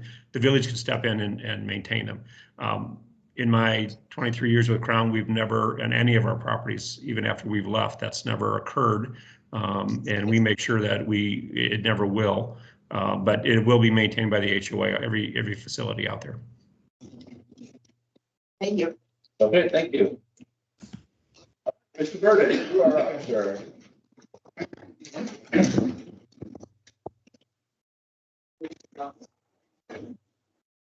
Hey, Oh, that's the sign, okay. My name is Lee Burnage. We've been farming there on the Big Timber Road for 43 summers. And we've been farming in these townships all around us here for 181 years. This weekend, Carol has about 100 families coming to our farm every weekend in the spring and in the fall. And just about every weekend, someone asks us about a small farm. So there is a huge demand. And if you see the satellite picture, you will see the green donut of the 4 little Barringtons surrounding that concrete Barrington, or you'll see the green swath of Wayne. Those are very nice, expensive houses that don't cost those villages hardly anything because they have their own well and septic. We have been flooded more than 43 times. We do live, you want to bring it down? Right across from Mrs. Burton's right there. It says Big Timber Road right on the sign there. There are about 4 houses right there that have been built in the last 43 years. All of them have certain kinds of water problems. Those properties receive water from Crown, no question about it. 10-inch tile flowing right under the road there, 5-inch tile flowing under the road there, and then surface water flowing through from the back of this. This is Carl Christensen. Excuse me there. This is his land from here on up, and his water is flowing right through. It fills up all these fields, then it flows over the road through Miss Burton's property, washing out the gravel on the side of her road. So I went out there with a little pocket level, cost $20 just tonight. If a car flips over in that flooded field, those people are going to drown.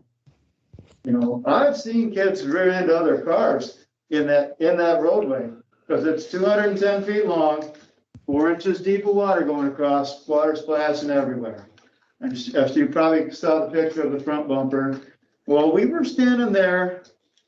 Some big truck comes roaring through like modern truck, pickup trucks. He gets off the road because he can't see where the white line is. He's half off the road and the water is coming right up to the back corner of his pickup truck. And he's just flooring the hell out of it and we're running for cover. It's not fun. You know, there's been a few other endings that were near fatal. Caneland, bus driver went off the road, hit the culvert, bus caught fire. He got most of the kids out. Some were severely burned. That was bad. There was one on 20, but it was foggy. The bus was stopped.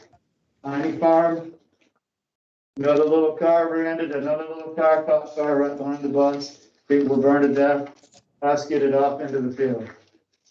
And then Carrie, that's been in court. Everybody heard about that a lot. You know, that bus was in pretty bad shape. We have 5 sump pumps in our basement. It's water that's coming from Crown, filling up that field, rolling down Big Timber. The culverts are undersized. She has a 20-something inch culvert that the county put in, didn't solve anything. And right beside, at your far corner, is a 4-foot wide by 3-foot high culvert, concrete bottom. You can't, if it was a dirt bottom, you could dig it out and let the water away. That was built in 1930. The WPA camp was right across the road. That other culvert going into Lakewood, water's flowing through it, but it's coming out of drain tiles tonight. So there's a couple drain tiles like under the white line of the road. There's another one, just I don't know where that comes from. And then sounds like a waterfall in the people's backyards. There's 3 or 4 catch basins. It's gonna be bad. So I don't know where the responsibility is gonna lay, because she owns to the middle of the road, we own to the middle of the road. And they have a right of way down the road.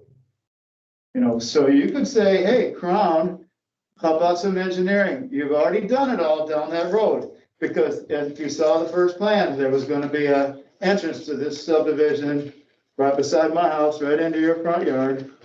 You know, they did the engineering. They tagged every single tree. There's benchmarks driven into the big, huge utility poles for the grade. It's already been done. You know, so they can help everybody a lot. And you don't have to approve it for their entrance without a damn stoplight. Because I called the county myself. Crown told me who to call. They said, well, the village is going to approve that first. Then we'll just rubber stamp it. Well, your choice. You know, when you think about it, the school district was here tonight. They said they have capacity at the high school. By my calculations, it's about 700 more students, which is 50% more cars. You know, so I don't know about you guys, but we have 5 kids. I think 3 of them been in accidents. 1 totaled their car. 2 girls spun around backwards, went out into a cornfield pretty far. Nobody got hurt. Made them shovel the snow out to get back on the road. But then one guy hit in a wreck on I-90 in college. Stick with Lake, Oh, yeah. But our car is a small car. And if that car flips over in the ditch, if that kid goes off the road, they're gonna die. Or if that bus goes off the road. We're talking 50% more buses just to finish filling up the high school. We're not talking about, and there's 70,000 per bus going past my house. It's a lot of traffic. Sure. You know, and they're hauling them from all over hell, because I was a District 300 student, and I lived on Moore Road, which is now Randall at Big Timber. So I haven't moved that far. But they put me on that bus, and they took me to any new school every 2 years. So I got a free ride all the way to Carpentersville, then another one open in West Dundee, I got a free ride there. Every 2 years. So it's the same thing going on now. Those buses are coming from somewhere, and it isn't from downtown Hampshire. You know. They're coming from Carpentersville and Algonquin, that's where the transfer. You're darn right, everywhere. No, there's 2 places. Yeah, they're bus garages. Carpentersville and Algonquin. Yeah, but it's one of these. It's more than probably 50 buses, 100 buses a day already. Already. You know. So the water that's coming onto our property in that triangle tonight is 2 feet higher than Big Timber Road. So it's gonna fill that whole thing up in a big rain. And we haven't had rain for weeks and weeks and weeks. And the rain that's coming out of them Tuesdays into that valley also is out of that woods. And that's 2 feet higher right now. Okay, so they put in 20% more stormwater, great. Carl didn't put any stormwater retention. He just cleaned his ditch and he graded it a little bit, fixed his tile, and down it comes. On the crop, on the mine. So last year, if you see over the drive-by deal, when you drive by that area, you'll see a little pony barn out there. It looks high and dry right now. Well, last year, when the road was getting repaved again, it was within 2 inches of being onto the floor of that barn. Now we got another 3 inches left on top of that, so it'll probably be onto the floor of her pony barn. Probably. It's gonna be going someplace, but water is low. So 16 years ago, they were gonna put a planted buffer around their property. It was gonna be great. This time around, they're putting lots. If you wanna look at this a little bit closer here. So these lots are right up to my back fence line, and the green buffer's on my property. Okay, but there's a 300-pound gas main right here, 300 pounds. So we're down here fixing the fence, we have to call the gas company. They come out and watch us dig in a corner post to put up the fence. It's that much pressure. They're afraid somebody's gonna blow the hell out of the neighborhood. So it comes down through here, goes along here and on up, you know. Then on the back of this one, every single one of these is a gas main, jet fuel going to Des Plaines, because it says so right here on the little sign. And you can drive all the way down in here and turn around. But that's all mowed all the way up to Christensen's right now. I mean, it's a pretty wide area too, you know. And they did show, and they do have this big one, which was that big 30-inch they pushed through a couple years ago. They did show that. Those are safety issues, and somebody is just gonna do one of these.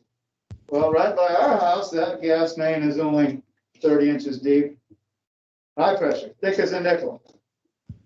That's major. We'd like to see a tree buffer around it. I don't think that's fair not to do it.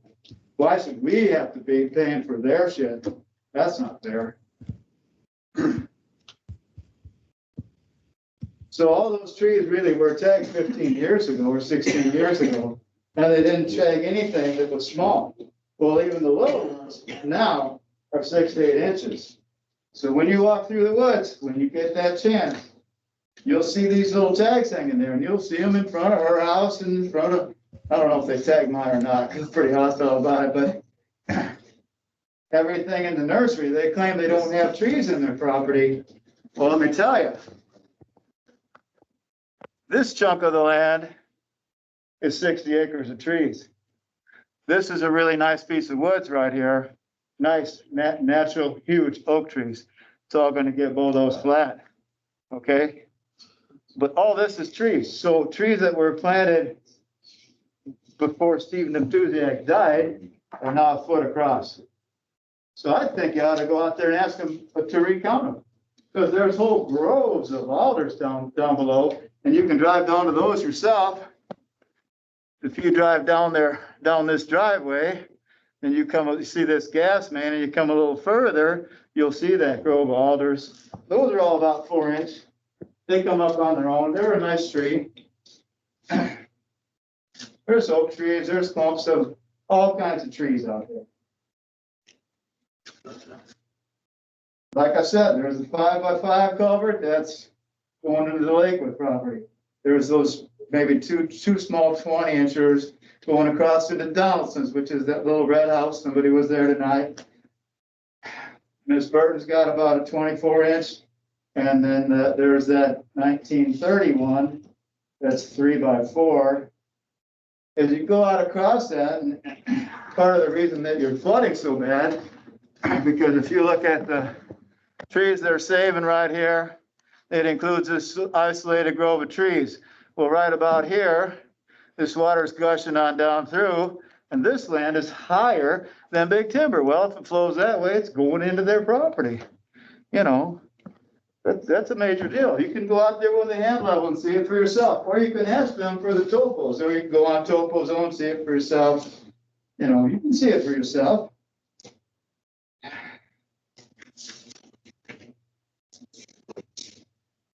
So here's the deal on the township stuff. Yeah, it was great to give 5 or 10 acres to the Hampshire Township. I believe it's Hampshire Township Park District. There's Hampshire Township. That's that half of the development. So that's Hampshire Fire Department, Hampshire Township Fire Department. This side is Pingree Grove.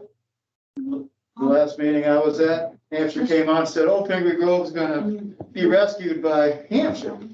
Well, that's great. Because all the senior housing, that's the meat wagon department. That's what they call it in Nutley, because there's so many people that call an ambulance. We're getting old, things happen to you, you know. So we need another fire station in our district. Sorry, I want to Yes, sir. clarify. Are you saying on that map that half of the development, according to your map, is not development? Yeah, the township line is right down the middle. That's the township line. This is Chief Herman from the fire department. Hey, Chief. Hello, Trevor. half of that is in the Pingree Grove Fire Protection District. Obviously everything to the east. I have talked to Pingree's fire chief, and obviously when our station is built, which we are working with Crown right now on the Thames property, we would work out an auto aid agreement to cover the Pingree portion until they get there, because they obviously are coming from 72 in ranking. But here's the advantage for us, and you have to remember this. And when our station 2 or the new station is built, when that is out on another call, Pingree would come in and do the same thing for our area. So that's the advantage. Which area? It not only includes, of course, Oakstead, but we're already currently doing that in Lakewood with Huntley. Huntley has built Station 5 on the backside of that. So we worked out an agreement with them that they recover our area until we get there. And of course, we all respond together because of NFPA standards to structure fires, because you have to have so many firefighters on the scene in X amount of time. So that's why we already currently do that for structure fires. So thank you, Chief. One other question, this may not be for you, it's just coming up based on your map. This is to Executive Director Straw of the Park District. Oh. Ms. Straw? Ms. Straw? Yes, I'm here.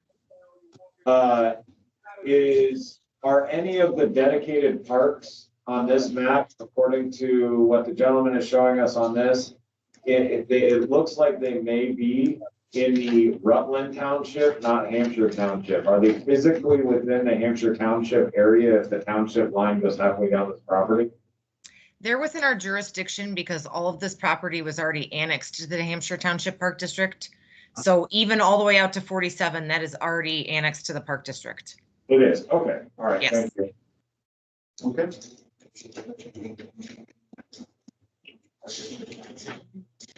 Well, how they just handled Lakewood, they built the fire station right there. I mean, because when you go through there at night, you really have to think about it, because there's Twice, yes. Alabama, what did I say? Alabama, I got what I'm saying. Yeah, they could beat them in the 70s. Yeah. No, he was. Alabama, I don't think they could beat them until they get there.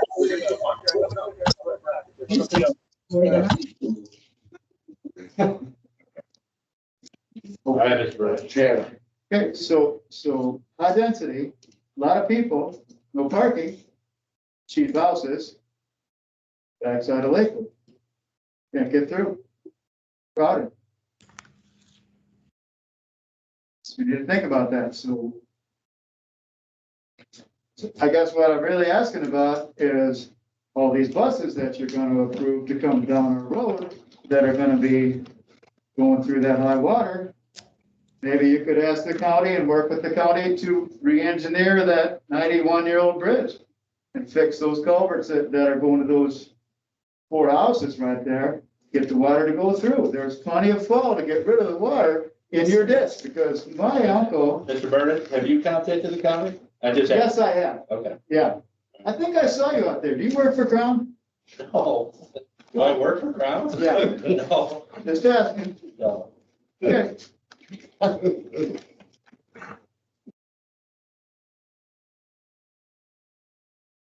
We could solve that water problem with some cooperation. We don't have to just take it.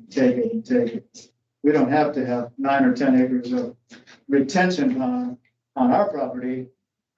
That's not right. You know, my dad and my great uncle paid to have that whole ditch cleaned all along Lakewood, all the way up to I-90, 40 years ago. We just have to solve the problem, because if you add 50% more teenagers driving that road and 50% more buses or more, you're gonna put another school. But for clarification Yes, sir. purposes, please understand. Yeah. The Illinois Department of Transportation, civil engineers, licensed civil engineers. Yeah. Kane County Department of Transportation, licensed engineers. I don't think are that- saying they don't need a stoplight there. There's nothing we can do. I'm not asking about the stoplight. Well, there's nothing we can do with the traffic. Road, and they paved it deeper and deeper and deeper, which makes the lake deeper. There's nothing we can do with the traffic, so you understand. You don't have to accept it. You could work around it right away. Right away. Work around it right away. Why not? Save somebody. Why let them die first? Yeah. But they have it at 20 in Big Timber, a couple times. And we used to have a tavern there, we used to have a school there. Fraser's house got hit by a car too. Yeah. Semi-truck. Oakstead. Yeah. Oakstead. Yeah, it's Oakstead, but this is downstream from Oakstead. Let's get that right. 20 in Big Timber, not Oakstead. That's what I'm trying to say. You're at another school there. You want to see it? There's the intersection right now. There's the intersection, there's the school site. Yes, I know. It's right next to it. But it's not Oakstead. It's in Oakstead. You're asking to rezone it The tonight. intersection of 20 and Big Timber is not in Oakstead. The school will be in Oakstead. I understand that, Mr. Burley. And I'm just trying to concentrate on Oakstead. In summary, we need to solve some of these problems. We need to think future. Yeah. So if you want a lot of people, fine. Just remember, people cost money. Farm fields cost you nothing. Your property taxes probably won't cover the cost. Yeah, it might look good on paper, but what's an ambulance call will cost $1,000? A lot. This is already approved in 2005. We know that, but it's up for rezoning and changes, You're right, we are voting on the changes to this and agreement. you're adding more land Correct? from nothing. That is zone agriculture. You're correct. Thank you. Thank you, sir. Thank you. Did anyone else wish to speak before we close the public hearing? All right. I will entertain a motion to close the public hearing, go back to open session. All in favor? Close the public, go back to the open session. All right, Mr. Hedges. Mayor, we would ask for your consideration of an ordinance approving an annexation agreement and amendment to the annexation agreement between the Village of Hampshire, between the Village and Hampshire East LLC relating to the Oakstead Planned Residential Development in the Village. I would remind you that this motion requires 5 affirmative votes to pass it. Mr. Kelly, you have a question? Oh, yeah. Are we gonna talk about the whole plan now? Yes. Yeah. Okay. I think we all probably have questions. Does anybody need to recess their I would like to start by asking Mr. Hedges a question. I'd like to ask Mr. Hedges a question before we get into the details of this. There was a preliminary annexation agreement and amendment to the agreement sent on March 18th. There was one in the current village packet. Is there any delta or change between those two that we should be aware of? Nothing significant, just tweaking of language and grammatical issues. So there's nothing of substance that is different between the two? No. Okay, just because I commented and went through one for like 4 days and I wasn't gonna spend the time on the next one. Okay, all right, that was the only question I got. Whatever you want. Can we take a 5 minute? What? 5 minute break? I think we need to. Sure. Entertain a motion to adjourn, take a 5 minute break. Second. All in favor?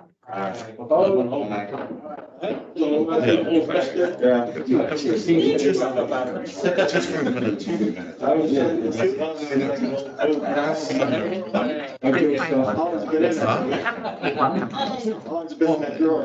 Oh, no, I brought it from home. We do need to find out with that water coming across the Lakewood. Yeah. Who's gonna pay? Who's gonna maintain it? No. I want to do. I got the mark.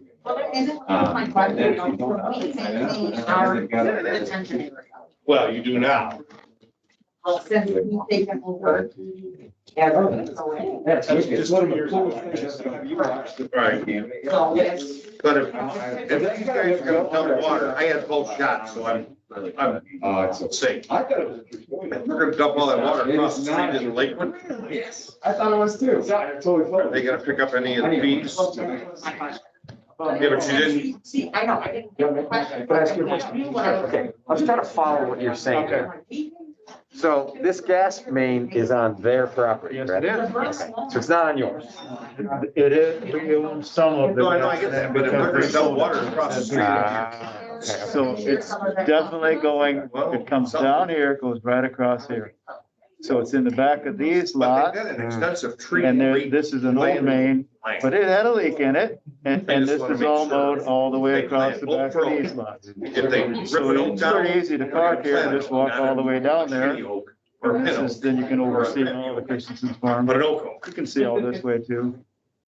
Okay. This is a huge development. You can't walk it all in one day. No, we understand. You know, Yeah, we it's did, I not- redid. You're not Big strong Timber enough. 20. You'd have to be a mountain. Hey, I'm a marathon runner. I can do it. Well, I'm doing an Ironman. That's this what year. I'm saying. I am. Well, that might be good for you then. Yeah, I think I can handle it.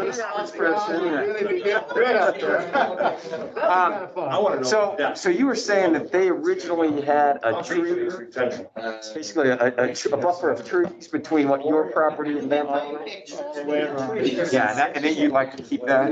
Well, and they also went through the whole thing and tagged every tree. Because they were gonna take her front yard, they were gonna cut down her walnut trees, they were gonna take our front yard, make the whole road bigger. So did they originally get you on buying your property as well? Where am I gonna go? No, I'm just curious if they did. County. Yeah, I got you. The I was- county line is right there. No, my curiosity though is this line a product of you not selling? Curiosity. This, Like, cause I would imagine they probably would have wanted that to go that way. they don't want floods. They don't. They don't want floodlands. And yours is flooded? How it worked out. It's coming off from the How it worked out, them two heckled this huge chunk of the nursery. Crown, I know all these people. Oh, I bet you did, 43 years ago. Yeah. But then Tuesday got them all together and sold out to Crown, but she couldn't get a commission because she didn't have a license. So she got, this part rezoned 7 acres. and kept for herself. She has her own little subdivision. So now she lives right here, but she's 73 years old. So they sold this piece to us too, because we weren't gonna give them right away without suing us. You know, and they can't sue us without you helping them. You gotta be a governmental agency to do eminent domain. You know. 15 years ago, they wanted all Big Timber Road to look like it does down in Gilbert. Big Timber and Gilbert's. Big Timber and Gilbert. Oh, yeah. Where that, yes. Down to Terrell. Ryland home subdivision to the north, right? And then they have the sort of individual custom built along Coombs, right? Coombs was an old, really old subdivision. Yeah. Those were all built, my friend and I helped the guy build a house on its own. Oh, did you? Okay. Yeah, that was probably 50 years ago. And see, eventually next to my property. Yeah, you are. I'm right. Oh, yeah, I know where you're at. Eventually to the east of me, that This is was all Hot Lake, 2 acre lots. dedicated Hot Lake. Yeah. Huntley and Hampshire. This is Tingley Grove, dedicated Tingley Grove. Yeah, I've seen the, I mean, this is my first term, so. Yeah, and my last term, I'll be. I'm done in 6 weeks. Are you moving? No, I just, I thought I'd like politics more than I did. It's not as much, what I thought it would be, but anyway, that being said, so I have seen the boundaries. Yeah, I mean, we kind of inevitably thought, like, 'cause I grew up in Glen Heights, which is part of the east. In 1983, when I lived there, it was all farm. Yeah. You drive there now, you can find a patch of grass to save your life. My sister gets lost when she comes back here. Central Missouri. Yeah. So, so I view my responsibility in my job is to do what I can. And I've been the loudest pusher back on developers on this board, I think. Is we try to get responsible people. We can't stop these developments, right? It's an impossibility. And like I said. Without, I mean, it's just populations grow in an exponential. When you look at the population graph, it's an exponential graph, right? It's not a linear graph. And so what happens is, as populations grow, they just move, they march west. You need to realize that you already have many lots on the books, you already have many subdivisions and many. Yes, but I think it's a fair interpretation of that experience to look at 2008 as a black swan, as an unusual event that we don't expect to see again. Now, that being said, economics is my specialty. There's a good chance we could see it again, because we did. What about really the demographics? Because our kids moved away. Yeah. We have 5 grown kids, in Texas, California, South Carolina, Morris. Yeah. Yeah, demo. Texas is the best. They moved away on the weekends. She's begging her to do it. The company's got 40 employees. Yeah. Yeah, no, it's 3 Texas. But you gotta remember, Texas has natural resources like you don't. Offers zero taxes. So, no, I appreciate what you brought up. I really did. Yeah.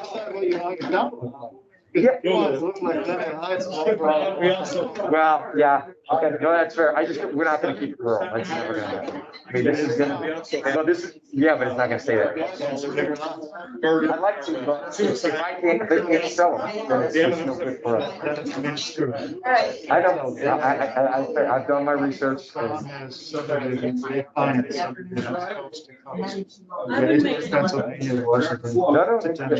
and they're considered one of the best. Yeah, no, I agree. Keep it normal. We get along. Oh, I bet you do. I bet you do. You know that. All right. I'm so behind that by that time. We do that, We do it for like small on bank. I just want to be done with it. I can't drink coffee with man. I would like to watch my slide. 12:30. Hey, is Lauren still on? I'm gonna call in, I'm gonna be running late in the morning.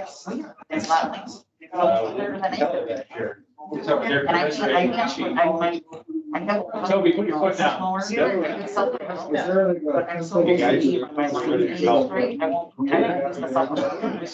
Jay, you're supposed to send it there. I didn't get it. I'll send it to you.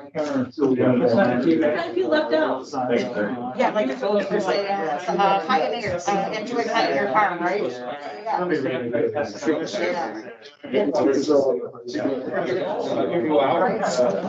I told you. We're disconnected or you're? I lost it. Right. Don't forget your. No, right, because you. Call this meeting back to order. My backyard. Relates to annexation agreement.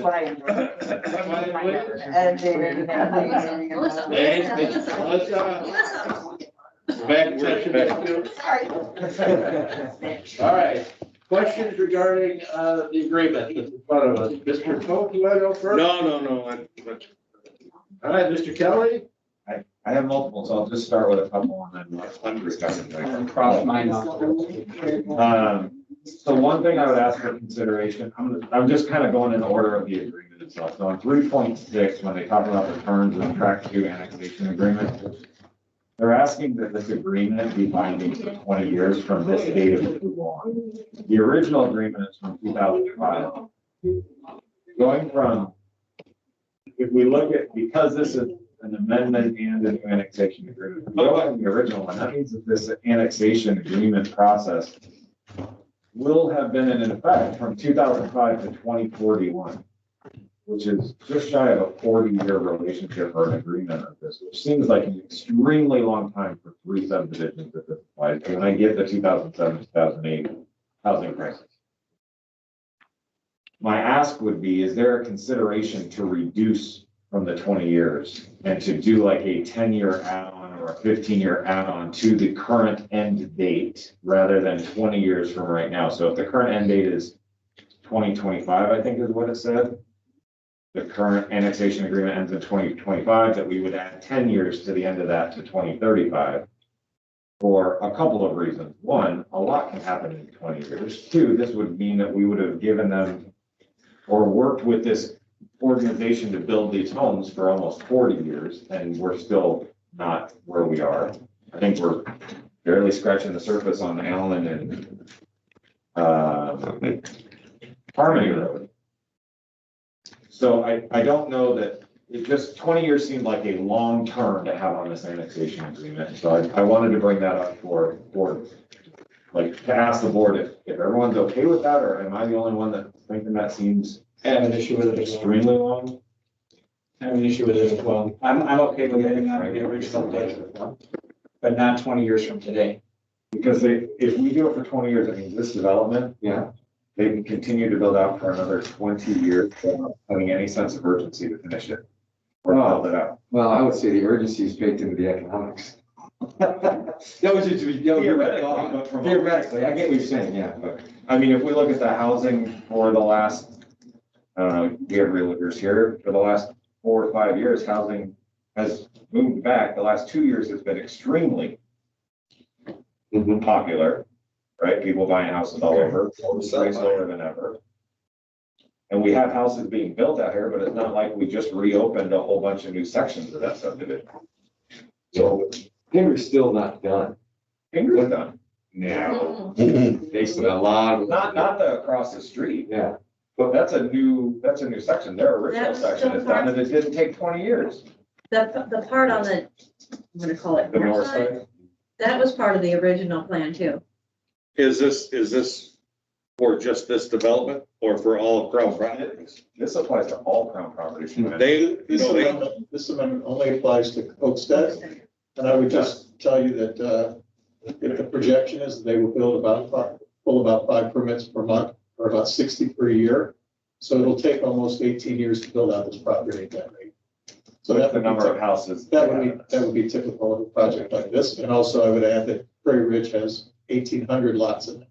It's quite much larger than.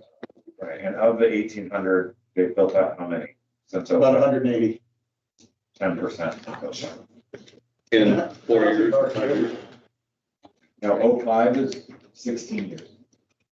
Right. Okay, but that was recession and housing bubble and 2 years into that agreement, or 16 years into that.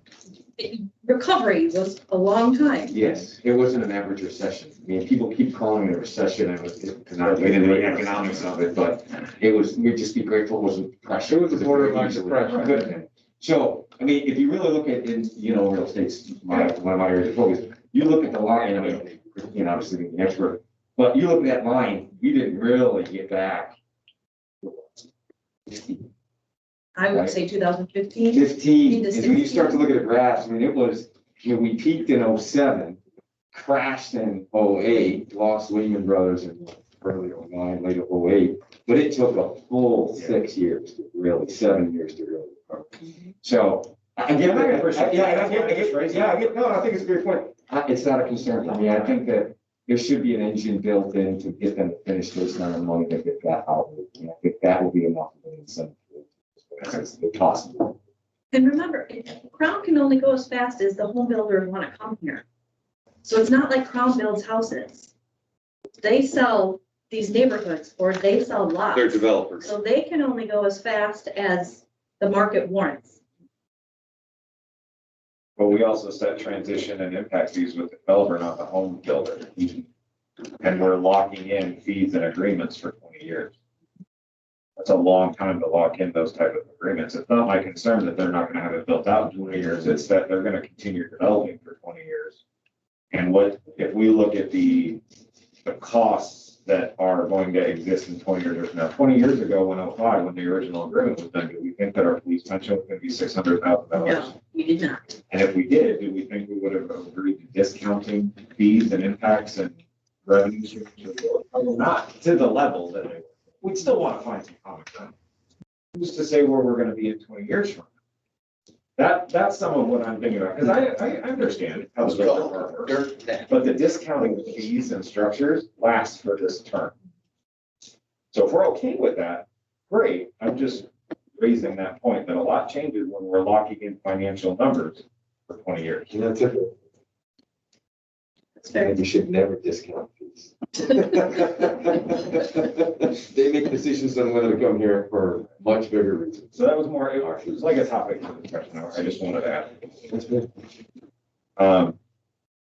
Speaking of the fees, I want to thank Mr. Hedges for doing the research. I had sent him a question before, and I think we were all copied about, there is a section in here, 8.3, that talks about water connection fees and sewer connection fees, and then it says in consideration of cancellation of certain SSA debt and obligations, the water connection fees and sewer connection fees, otherwise payable when building permits are issued for the lots, subject to tract 1 annexation agreement, would be deemed prepaid in perpetuity.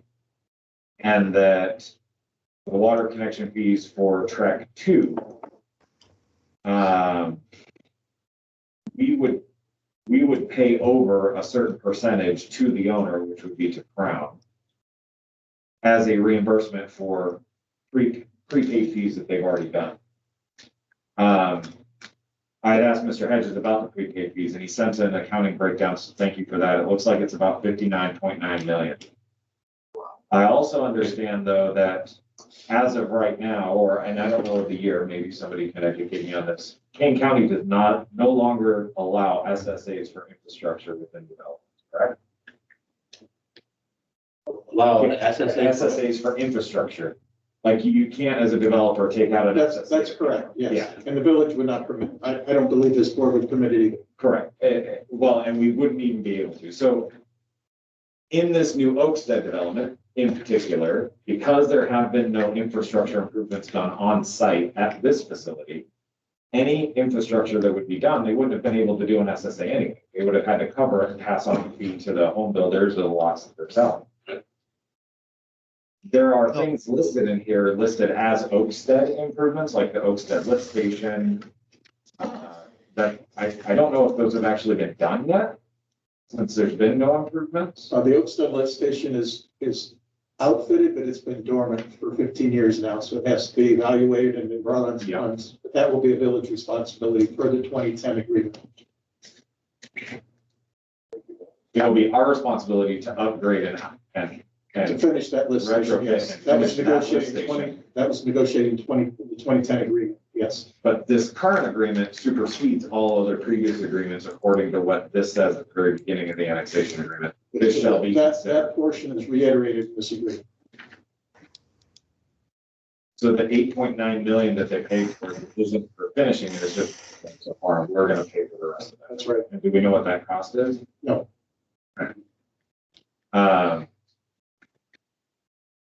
And I apologize, I didn't get this before. Maybe this is for the gentleman from Crown. Maybe it's for us. Outside of the water treatment facility, which I had questions on anyway, because we took out a multi-million-dollar loan, which Mr. Hedges again gave me the information on to build out that facility. And maybe we took out the bond and then they also covered part of the fee, and that's how it got to the level that it was at. The development that we're giving credit for is for a different development. And part of like the Oakstead list that we're gonna have to pay to do anyway. I had a hard time like evaluating why we were giving credit on every single home, plus paying back percentages of new homes in tract 2 for work that was done as a part of the other subdivisions. And now work that's not even done for the subdivision that we're approving this for. So I want to make sure we end up that we're not hit with a bunch of costs associated with water sewer main lift station completions that we're not going to have to take out of our budget or capital expenses, not have any revenue to offset. I think what we need to do is we need to probably have an actual itemized printout of what the board back then did and accepted as far as prepayments for Crown for thing. And that's what Jay sent. He did send it. That's what I was looking at when it said. I can't look at everything on my phone. I need printed paper. It's the total sunk SSA cost to date, and it's 59,942,000. It is a significant investment, but I guess my question is, with the Oakstead property, knowing they couldn't take an SSA out anyway, wouldn't they have to cover these costs regardless? And we're giving credit for these costs. then they would have to pay for it, like, paint all houses on it, the infrastructure has to be there. My understanding, and correct me if I'm wrong, is, the transition fees from a normal subdivision, we collect so that we can do this kind of work. Normal, right? But Crown went ahead and did this work themselves. That was my interpretation of why then we are giving them credit. Is that the? Trustee Kelly, I think I can shed a little bit of light on it. There's a few of us here, Mr. Schuster, Mr. Mays, Mr. Sanderson. We're here, Mr. Magnuson, of course. We're here in 2005 when we did the SSAs to get the improvements constructed. We partnered with the village to do that. The investment that is in the ground today, that is complete, it totals about $60 million. All right, and that was paid through SSA bonds and junior debt certificates owned by, purchased by Crown. So to retire those SSAs, first of all, we don't do SSAs to do on-site improvements. We do SSAs to help villages expand the overall system. So the improvements, a lot of improvements, obviously you have the list there, but the improvements that were made and paid for through those SSAs were for system-wide improvements, including 2 expansions of the wastewater treatment plant, the potable water treatment plant and wells at Harmony Road, the water tower, and a lot of pipe and road work. So they're all community system-wide. They certainly benefited this property, but they also benefited our other 2 properties in the village and other communities in the area, including Lakewood and Tuscany Woods and other communities that are all utilizing those services. So when the crash hit, yes, we, like every other developer, we put the projects on ourselves because there was no market and it took a long time to get back. The idea then was Crown retired those bonds for the SSA and retired the SSA and the junior debt certificates at that time. So there would be no burden on the village because the SSA was a village mechanism to pay for those. But those have expired. But I just want to make it clear that it was for improvements for the entire village, not just this subdivision. And that was in exchange for that, for retiring those bonds. In exchange for that, we had requested that all of the connection fees for our projects within Hampshire be considered prepaid. And that was the agreement at the time. Yeah, and that happened in 2010 after the crash. I don't know if that cleared it up a bit, but, and perhaps Mark can explain it better, or maybe John can explain it better than what I just did. No, I don't think I'd have anything to add to that, except maybe to look at it this way. The alternative is for the village to start collecting all the connection fees and then expanding its systems for itself. So the trade-off is Crown did that work in advance before the payment of connection fees, and as a means of reimbursing them for their upfront investment in the village facilities, they were allowed then to connect without payment of the connection fees as they moved along. And it was, we had in mind the equivalent of 3.5 PE per house and the dollars involved and so on, and the 5,200 that was due at the way back in 2005 for connection fees. And Mark, this is John Mays. I agree with you. I mean, one way to think about this is we paid all these fees 15 years ago. We paid them. And, by your investment in the other facilities. Yeah. Right. So this isn't a free ride. This is a 15-year delayed collection of advances that we made for that system. It's just very complicated to explain, and I'm glad the trustee took the time to look at the spreadsheet. It's a great way of putting it, John. But I do also want to stress the benefits of the improvements that we made with the village were also benefited properties beyond us, a number of properties, including Lakewood, including Tuscany Woods, including other properties that are still coming in. So. So we believe, I mean, I'm assuming it was, I understand it paid in advance, but it's in kind. It's relatively equivalent to what we collected. It's actually more, so I Yeah, did it seems teams with Mr. Hedges, and when I did the calculation based on 3,000 homes between the 3 subdivisions, it comes out to almost 13,000 per home.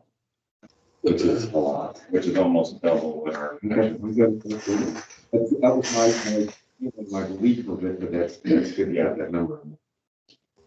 Okay. What's next? No, I'm not, trust me. What do you have, Mr. Reed? Well, I don't know. He's got way more notes than I have. So I'm hung up. I know for a fact, rather than scrolling through this, I was hung up on Big Timber Road. We accomplished that. I mean, not accomplished that, but there's not much we can do if the county doesn't want. Well, actually, we might be able to. Can I throw out a suggestion? I did look up, and thank you for helping to understand a traffic study. I did Google, because I'm a type of person that wants to learn things. It does say if a intersection is not considered as warranted, then by law, you can't just put a stoplight. Like, we wouldn't even have the option to say we want one. By law, you can't. What we can do, though, is we could look at an alternative for safe passage. Is there a way to talk about an alternative such as a skywalk that would, or a bridge, a pedestrian bridge between the 2 subdivisions, that would allow students or people to walk over the traffic rather than a stoplight that wouldn't require a flashing signal and some of that motion that would be there, but you could do like a, and I've seen it like across, they have one that goes across Randall when it turns. Silver Glen. Silver Glen has one. So I've seen them in other areas and subdivisions as a safe passage between one community to the next. And I'd like to maybe see if that's an option or an alternative to have considered for that intersection only. Right, not for everything, because there's no other place where it would need to be, but that would allow children and parents and families and whoever going through our safe passage and never physically cross. Well, especially if we're thinking about 20 years, they've looked 20 years into the future and they still don't see a traffic light. I would take an idea like that as even more appealing, given that reality. This is an alternative, right? How do we find maybe a middle ground for safe passage? You gotta get a little kids. I think they spent about 2.1 million on the one and 2 Silver Glen, and that's a big crossover. So I will tell you that on my way to work, I go down Lakewood Road, and they have these flashing yellow lights that are on both sides of the street, and a crosswalk with signage saying that it's a state law. If those lights are on, you must stop. And they have it on one end of the park, then a big lake, and they have another one where the park trail comes through. So I think those are very, every time I've gone by, everybody has stopped. And the speed limit on that road is 45. So that they are effective, but the proper signage has to be also included about reminding people it is a state law that somebody's in the crosswalk where the lights are flashing, you must stop. Then there has to be enforcement, which I believe there would be here. I don't know. I think, somebody else with more concrete dollar values on a flyover type thing from one side of the street to the other, maybe can answer what the costs are. So 350,000. Yeah, you're gonna need a beam to go across the road. Yeah. Have you run across this before, as far as, you guys are down close to Silver Glen and Randall with one of your subdivisions, I know you're not part of. Mr. Mayor, I was going to comment on that. I am literally about 1/10 of a mile from the bridge you're speaking of right now. That bridge does provide access to Thornwood, which obviously is one of our communities as well. I can tell you the situation at Silver Glen and Randall Road is completely different than what we're talking here. It's a 5-lane cross section. Tim might know better than me, but I'm guessing there's 60,000 cars a day going up and down that Randall Road. I drive it every day. It's a lot. But I will say that bridge, there was probably 40,000 cars going up and down Randall Road prior to that bridge getting built. And it's a beautiful bridge. I drive it all the time. But it's also a major connection to the bike path system, the Fox River Trail, both which runs along Randall Road and crosses Randall to the east to go to Silver Glen Road. And there was an at-grade crossing there on Randall Road at a time when I think the speed limit was probably 45, 50 miles an hour. For a long time, but I think it's apples and oranges, here. Pedestrian bridges are very, very, very expensive, both to construct, but also to inland. You need to have enough land to do it. And I'm not even sure if there's enough land on the Lakewood side to even do something like that. Cause you got to have the property to get the ramps in there. It's all steel, you have to have guardrails and tell them 350. Maybe tough. This is a 2-lane rural cross section with not a lot of traffic on, comparatively speaking, out here. And we're confident that an at-grade crossing with the beacons is safe passage, and the school district agrees with us. But they will, as Susan had mentioned, they will analyze it annually. And if it becomes an unsafe situation, I'm sure we'll work with King County to make sure it's safe. And is Crown committed to pay for the flashing yellow lights, the striping of the roadway across Yes. the roadway, and signage that would be needed? We have, yes. Okay. I just wanted to add, I understand you guys did the traffic study and all this, and I guess I'm voicing my concern not to Crown or us, but to IDOT and the county about their metrics for putting in a stoplight for safe passage across that street. So I would like that to be on the record that. I think if you look at IDOT, any intersection has to have X amount of deaths, X amount of accidents before they'll determine the stoplight is necessary. That's not true. Look at Briar Hill Road. It's based on traffic. How many accidents have happened at Briar Hill Road at 72 and they still won't do anything? Accurate statement. Yeah. So I would like to voice my displeasure with their metrics, their system for determining what gets a stoplight and what does not, because I think kids potentially crossing a very busy, granted rural road, but very busy road where the speed limit is 45 is a huge concern of mine. And it's a concern of mine too, and one of the things that I want, we live in the same subdivision, Trustee Krajewski, and I'm with you as far as like kids running across the street, we see it all the time. I wasn't around for that. I wasn't sitting on the board for that. No. And so my conversation is strictly because I think you have a little bit of control of the situation, right? Because you're approving it, so like you gotta leave no stone unturned. That's kind of where I'm coming. No, and I get that. I get it. It just seems, it's part of what everyone hates about Illinois. But what's great about Illinois, to be honest with you, is can't have people willy-nilly going around doing whatever they want. Unless you're Chicago. In order to, Crown is governed by an extraordinary, and the people that come to build, an extraordinary amount of regulations that are put together sort of by people who spend their entire lives studying these issues. I agree with you. I just don't have the bandwidth and the background to have the ability to sort of have commentary on how many cars does it really justify.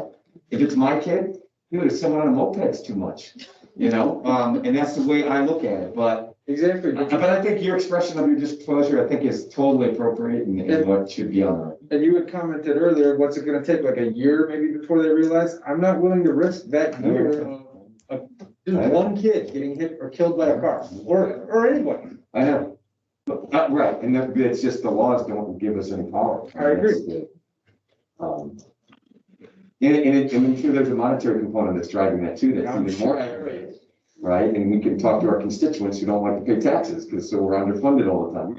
It all works together, right? It's all a weave of fabric that is all tied together. I radically agree with your sentiment, but also acknowledge our hands are tied.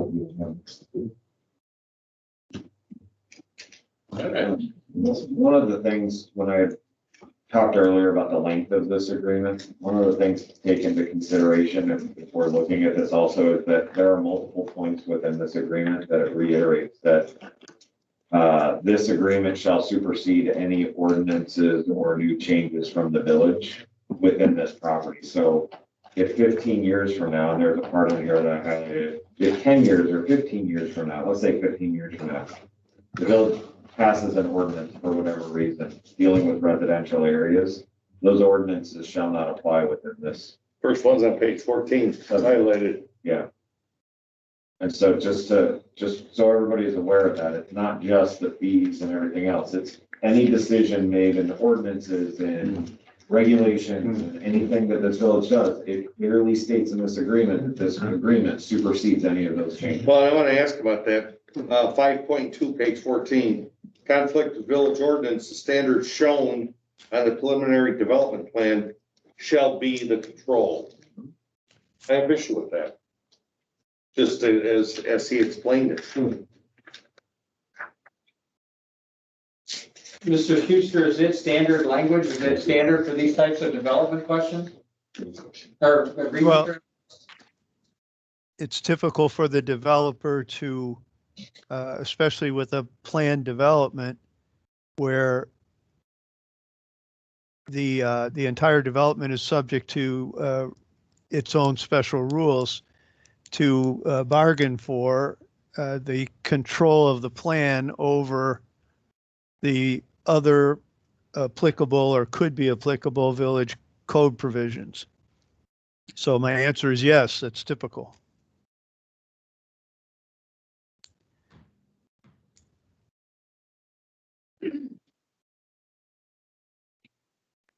Can you give an example as to why that would matter?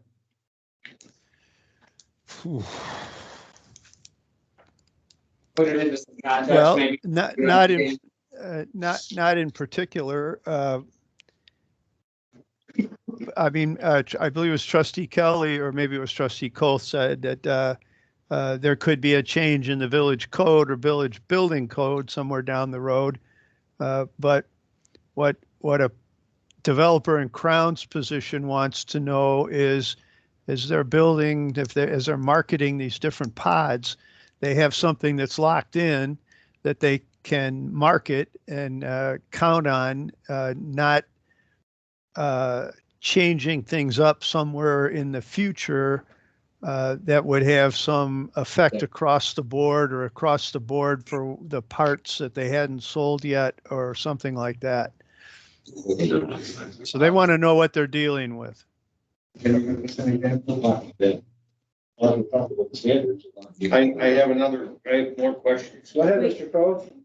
I have an example of what I think is an example. So it's some part in here, it talks about sprinklers. They're not mandating sprinklers in their homes. Should the village pass an ordinance down the road that says that any new single-family home that get built, Hampshire will require sprinklers, they want to be exempt from that because all of their numbers and all of their figures did not include the cost of putting We sprinklers. do have the sprinkler ordinance already in. We mandate that it's offered to every homeowner. The homeowner, if they do not want it, signs off on it. Yes. And about 99.5% of homeowners do not want the sprinkler. So we are a sprinkler. Yeah, Uh, we have to offer it. We have to Should offer we change and say it's mandatory? That is their choice if we, yes, if we Yes. require it. Yes, They want to be. that would be an Okay, that makes example. sense. Yeah, it's certainty, right? It's capital planning. you need Yeah. certainty, Yeah. right? Yeah. I get that. And so it goes to side yards, right now we're at 6 and 6. 4 years from now, the next village board says, no, now you're changing everything to 15 feet on each side. That just messes the whole flow Yeah, that's how- of the development. That's how you drive developments bankrupt, Mhm. right? Is they make a purchase, right, based on they accept paying for a certain amount of lots because they sell a house. Then all of a sudden you change all those rules and now they paid way too much and they can't sell it properly. And that's worse than actually. Well, I think that's fine. I'm just wondering, is that fine for 20 years? Well, as Mr. Hedges said, it's gonna take them 18 years of their current thing. Yeah. That's assuming that they do the 5 I houses. have a question for EEI on page 21. Want to explain the whole, if EEI could, Tim, you could explain the 8-inch line for 170 grand and A 10-inch line is 200. That's an additional 30 grand. The benefited properties will only pay 25% of installing the 10-inch line, 50 grand. Page 20. Well, I can comment on that if you please. Thanks, Mark. This is Crown's proposal for a formula for recapture. There are other potential formulas that could be used. This would apply only if the village had directed them to install an oversized line of some kind. And then the issue is, what would the other benefited party, the neighbor, what's fair for him to pay back to Crown for getting the advantage of that oversized line to his property? So are you saying that this is not a fair formula, or are you asking, is it a legitimate formula for future recapture should that issue come up in their development? I'm asking if it's a legitimate formula that we want to use. Does, in this agreement, Mr. Schuster, would that neighbor, that benefiting neighbor or landowner, have the right to decline the improvement and therefore not take the fee? Well, theoretically, yes, but let's be practical, probably not. That neighbor's going to need, if that neighbor's going to develop, he's going to need a water source. And if he's coming into the village wants him to use the village water source. To have that source, he has to connect to what the village directed Crown to oversize so that it would bear more capacity. That is enough capacity for the neighbor as well as for Crown. So he's getting the advantage. Now, recapture is a bit of a gamble for a current developer because the neighbor may never develop. The neighbor may keep his farm. So if he never connects, he doesn't pay. It's not that he has to pay today because Crown spent the money today. That neighbor has to pay if he ever takes advantage of the situation by connecting. Any parts of this current development plan that we've been presented that have those type of enlarged areas that could require a neighbor to have a recapture of it? Now I have to defer to Mr. Paulson. Actually, I can answer that, Mark. There are. All right. There's a water main along the main entrance off of Big Timber Road that's going to be oversized to 16-inch, I believe. There is sewer mains to the Oakstead lift station. It's on Oakstead. It serves our property, but it's designed to serve many areas, many properties beyond our limits. So the sewer piping coming into that lift station will have to be oversized to accommodate those potential. And Mark's right; they may never come. Those potential future properties. The idea of recapture is so that those properties, if they decide to come,